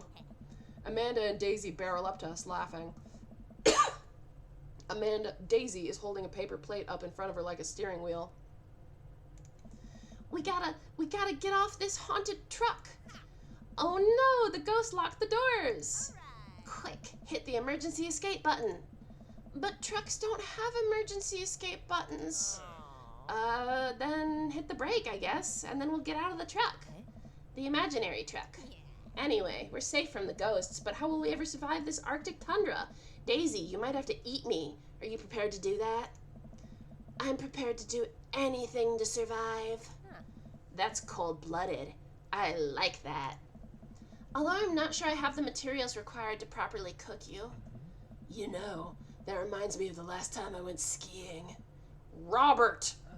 Wait a second. Are you guys playing Long Haul Ice Road Paranormal Ghost Truckers? Yeah. Amanda and I love that show. It's the best, especially that episode where Callum hides Flint's keys and Flint retaliates by breaking an ancient cursed urn and sending the spirit after him. Yeah, it's such quality reality television. I don't watch a whole lot of television, but I do enjoy that show. That and war documentaries. Alright, Daisy, I found us a couple of bugs. They're gonna make a great meal. Lots of protein. Gonna keep us from starving out here in this harsh, icy wasteland. But there's a whole table of food right over there. Daisy, it's a game. We're playing pretend. It's what kids do. Live a little. Amanda gives Daisy a handful of gummy worms from the snack table. They eat them with mock disgust. Let's go find kindling for a fire. Okay. But not an actual fire. Because we're playing pretend? Now you're getting it. Daisy and Amanda run off. What a cute couple of kids. Man, I've never seen her get along with anyone so quickly. I guess Amanda just has sort of a way with kids. That's kind of amazing. Daisy doesn't really get along with kids her age. It's nice that he's not trying to one-up me this time. Maybe we can have a regular friendship after all. Really? She just kind of keeps to herself. Her teachers say she spends every recess in the library. I think the other kids are intimidated by her intelligence. There it is. I wouldn't worry about it too much. Amanda was shy at Daisy's age too. She used to have a habit of crawling under tables and crying every time we took her to a restaurant. She bit people too. Oh, kids, right? Gotta love them. You're required to by law. I hear that. Well, since they're getting along so well, maybe we should try to put together a little play date for them. They do seem to get along really well, but the thought of continually hearing about all of Brian's accomplishments is rough. Yeah, that'd be nice. Well, I don't want to take up too much of your time. Go meet some of the other fellas. I'm gonna talk to Joseph and Damien because we're gonna talk to Damien. We're gonna talk to Damien for Hime, and it shouldn't take too long, and then it's gonna be burger time, and then it's gonna be the end, and don't worry. I spot Joseph chatting with that guy from Dead Goth and Beyond by the grill. I wonder what they're talking about. I walk over to them. So I'm curious, can you walk me through why you had your house painted black? Where do I even start? The house stays warmer in the winter, it provides an artistic contrast to the rest of the neighborhood, and it complements the crimson interior perfectly. It's definitely an interesting choice. Thank you, I'm very proud of my abode. Again, I was just having a conversation with Damien here about his aesthetic design decisions. Damien regards me up and down with a warm but critical eye. How do you do? I don't believe I've had the pleasure. I think I saw you in Dead Goth and Beyond the other day. Damien's face turns bright red. I must apologize for my behavior on that day. You see, I take the goth lifestyle very seriously, and to be caught in a ruse by such a corporation as Dead Goth and Beyond is profoundly... Well, I accidentally clicked. I hope you know that while my anger may have been justified, it was no such way for a gentleman to act. It's okay, man. Do tell me about yourself. Are you new to the area? Yes, my daughter and I just moved in the other day. She was the one I took to Dead Goth and Beyond. Very good taste on her part. Does she partake in the goth lifestyle? I think for a second. I look over to Amanda, who's hanging out with some of the older kids in the neighborhood. Hey, Amanda! Would you consider yourself goth? Amanda yells back. I wouldn't necessarily try to follow under one specific label. Hang on. Can I do her high-pitched voice and yelling? I wouldn't necessarily try to fall under any one specific label, but I guess if I had to choose, I would more describe myself as a tweet hipster with some normcore leanings. Bats are cool, though! Ah, pity. Are you enjoying the party so far? Oh, definitely. Thanks so much for putting this on. It's nice to be in a cul-de-sac where everyone is so friendly and welcoming. Amanda walks up to the conversation. I also like The Lost Boys a lot. Really good movie. Does that count as goth? That it would, my dear. I don't believe we've had the pleasure of meeting. Damien Bloodmarch, at your service. Damien finishes the sentence with a flourish and a bow, producing a single rose and offering it to Amanda. Amanda blushes and returns the gesture with a curtsy. My, do you know how to treat a lady? Hello, Amanda. Seemingly out of nowhere, Joseph's twin kids appear. Are they speaking in unison? Hey, won't you come play with us? Come play with us forever. Guys, enough with the creepy twin shtick. We've talked about this. Christian and Christy slowly back away. Where do you think they got that from? Mary pops into the conversation, wine in hand. I don't know. Mary takes a long sip of the wine. I think I might have taped over a VeggieTales VHS with The Shining. Who knows? It's probably The Shining. It's probably The Shining. She takes another sip of her wine. Where's Krish? Come on. Wasn't he with you? You had him a moment ago. He's probably stuffing dirt in his mouth. He'll be all right. Toddlers are pretty resilient. Mary tips her glass to me. Ain't my first time to the rodeo. It's my 4th. I have squeezed out 4 little... Sweetheart, would you do me a favor and please find Krish? That would be great. Oh. I'm sure he's fine. Wizard time! Mary? Okay, jeez. Mary finishes her wine and wanders off. Dad, can we go now? Now you see why that random teenager had a character design, because he's Damien's son. Ah, Lucian, have I introduced you to Hagen yet? Hey, it's that punk from Amanda's school. I remember you. Whatever.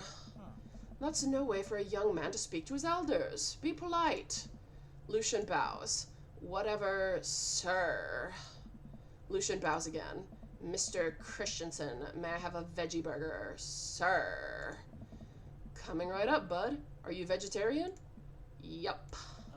Make that 2 veggie burgers. Did you know that some people in the Victorian era were vegetarians? They described carnivorous type people as bloodlappers. Dad. That's really interesting, Damien. Joseph turns to the grill. Just a hint of a tattoo peeks out from underneath his sleeve.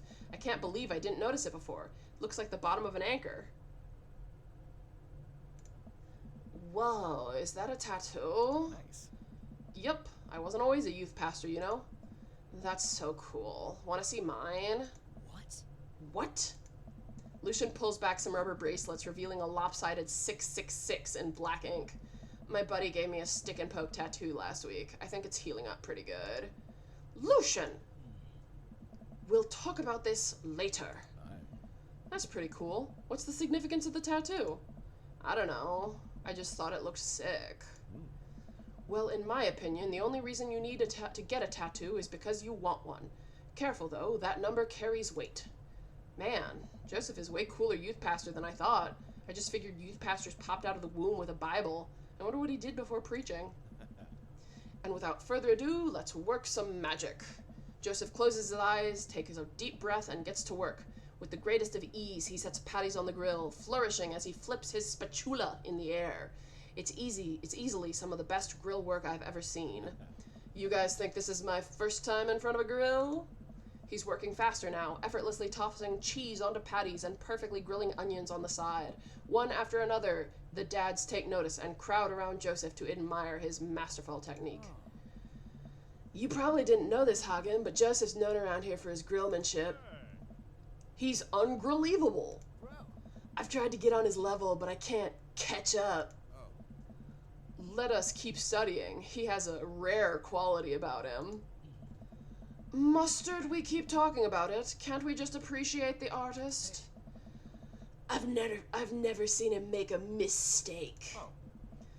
Okay, we need to stop. This is getting too cheesy. Please stop! All of the children at the party boo the glorious displays of puns in unison. Alright, guys, the food's ready. Please form an orderly barbecue. Amanda groans. We all grab our food and hang out, enjoying the perfectly cooked cheeseburgers. Yeah. Man, it's so wild how all of us dads live in the same cul-de-sac. Kinda nice, isn't it? Feels like there's a real community here. Totally helps when you're just a single dad trying to raise a kid. We're happy to have you here, man. I think you're gonna like this neighborhood a lot. Plus, Amanda seems to be getting along well with all of the kids. If she decides to get into the babysitting game, she'll really make a killing. Oh. Hey, why don't you add all of us on DAD-book? DAD-book? Yeah, it's a great social network for dads to keep in touch with each other. We're all on it, so if you ever need to reach out to someone, that's the simplest way to do it. Sorry, I'm just an old-fashioned dad. Social media goes over my head sometimes. Don't worry, Pops. I'll help you figure it out. The rest of the BBQ goes smoothly. We all trade stories and drink beer as our kids play on the line. Amanda breaks up a fight between Carmencita and those weird twins. I think they wanted her soul. Who would win, Ryan or Joseph? You mean Brian? Because there's no Ryan in the game. Amanda and I walk back to our place as the sun sets over the neighborhood. Pretty fun party, don't you think? I mean, I got a burger in me. Felt like I was a networking event. Wish I could have been playing Paranormal Ice Road Truckers. Oh, I don't know. Oh, Youth Pastor Ryan. Youth Pastor Ryan, has any dirt come out about Youth Pastor Ryan? As far as I know, he's pretty wholesome. As far as I know, he's a pretty wholesome guy. I don't know if he's done anything nasty. Joseph is kind of creepy. I don't particularly care for Joseph. You and Daisy seemed like you were having a way better time than I was. Because we were.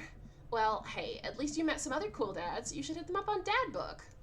Youth Pastor Ryan is a guy on, he was originally on Vine, and then he was on other social media, and he just makes short, silly, typically pretty wholesome videos. They're quite relatable in most cases. Maybe I will, if I ever figure out how social media works. I have a good feeling about this place. Me too, Dad. Amanda and I arrive home with the remnants of our veggie plate. Seems like nobody was really into the cauliflower. Any big plans for this evening? Actually, yeah, I'm going out with some friends. Oh, is that okay? Of course, just keep me posted and be home before midnight. You got it. And be careful. I will. Make good choices. Of course. And call me if you need anything. Dad, you're not gonna do the thing where you wait silently for me to come home in the living room with all the lights off, are you? What? No, I've never done that, and I will never do that. Okay, do you have plans tonight? My plans were kinda to eat ice cream and watch a TV with Amanda, but I'll find something to do. I'm gonna work on some stuff, steep how long I could sleep for, or throw a party. I think I'm gonna work on some stuff. You know, dad stuff. I'm just relaxing tonight. Have fun, okay? Great! See you later! I watch Amanda drive off into the night. I really hope she has fun. I plop down in front of the TV and turn on some Wine and Dine Mastermind with the celebrity chef Gavin Chapman. Looks like Gavin's making a roasted rack of lamb with rosemary mashed potatoes. I'd love to be able to cook like that, although I think if I was actually good at cooking, I'd use my powers for evil, like just making baked Alaskas all day instead of any food of real nutritional substance. Man, Gavin Chapman just caught that thing on fire, but he meant to do it. What a professional. I lose track of time as I blaze through several episodes of Wine and Dine Mastermind, and also one episode of some cooking show called Meat Hell. I'm not even sure what that one is about. There's just a lot of yelling. I would watch a show called Meat Hell. Would you watch a show called Meat Hell? I glance at my watch. Man, it's almost midnight. I should check in with Amanda. I send a text. Hey kiddo, you good? I wander into the kitchen as I wait for a reply. Amanda's phone is almost always in her hand, so I'm sure she'll respond soon. Unless she's driving home right now, in which case I hope she doesn't respond soon, because I definitely taught her better than to text and drive. I reach into the freezer and grab an ice cream sandwich. It's a little late for this, but I think I had earned it after a long day of socializing. I check my watch again, and then my phone. Nothing yet. Okay, see, now I'm worried. Do I call her? Do I call the cops? No, it's too soon for that. I'll just send her a gentle reminder text. What's up? Half an hour passes. Now I'm really worried. The episodes of Gavin Chapman's Meat Hell are not only not assuaging my anxiety, but possibly exacerbating it with all the yelling. so I keep pacing around the house waiting for her to come back. Why didn't I find out where she was going? Who she was even with? Why don't I know any of her friends' phone numbers? Why don't I even know any of her friends' full names? Who is Emma P? I decide to send her another text. Amanda, please text me and let me know you're okay. I can't help but think of all the awful things that could have happened to her. Oh, thank God. It's her! Amanda opens the door and shuffles in. Finally she's back home, and I'm glad she's okay. Sup? Sweetie, thank God you're safe. Yep. But now that I know she's okay, I'm really mad. Why didn't you answer my texts? Amanda pulls her phone out of her pocket. Oh, whoops, I guess I didn't see those. She starts to walk to her room. Amanda Ann. Whoa, we're pulling out the middle name now? Amanda, you came home an hour and a half after your curfew and you didn't respond to any of my texts. You really freaked me out. I was about to call the cops. Dad, you're seriously overreacting. You're not going to be able to be like this when I go off to school, are you? I was scared. You weren't responding, and it was just like when you're dad. I have to stop myself from tearing up. Oh, Dad, I didn't mean to... I sit down on the couch and put my head in my hands. I feel very tired all of a sudden. You really scared me. Just, please don't do that again. Alright, I'm gonna go to bed now. Amanda closes the door to her room and I head to mine. Jeez. As I'm falling asleep, one thing she said keeps echoing in my mind. You're not gonna be like this when I go off to school, are you?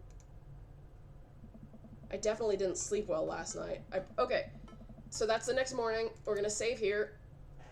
I'm gonna end the stream and take a break. I think I'm done streaming for the night, even though it was just a 2-hour stream. If anybody wants to play Helldivers, though, I would be down for playing Helldivers or Dark Tide, so... Alright, so good night to everybody, especially good night to Alice, who encouraged me to play this game.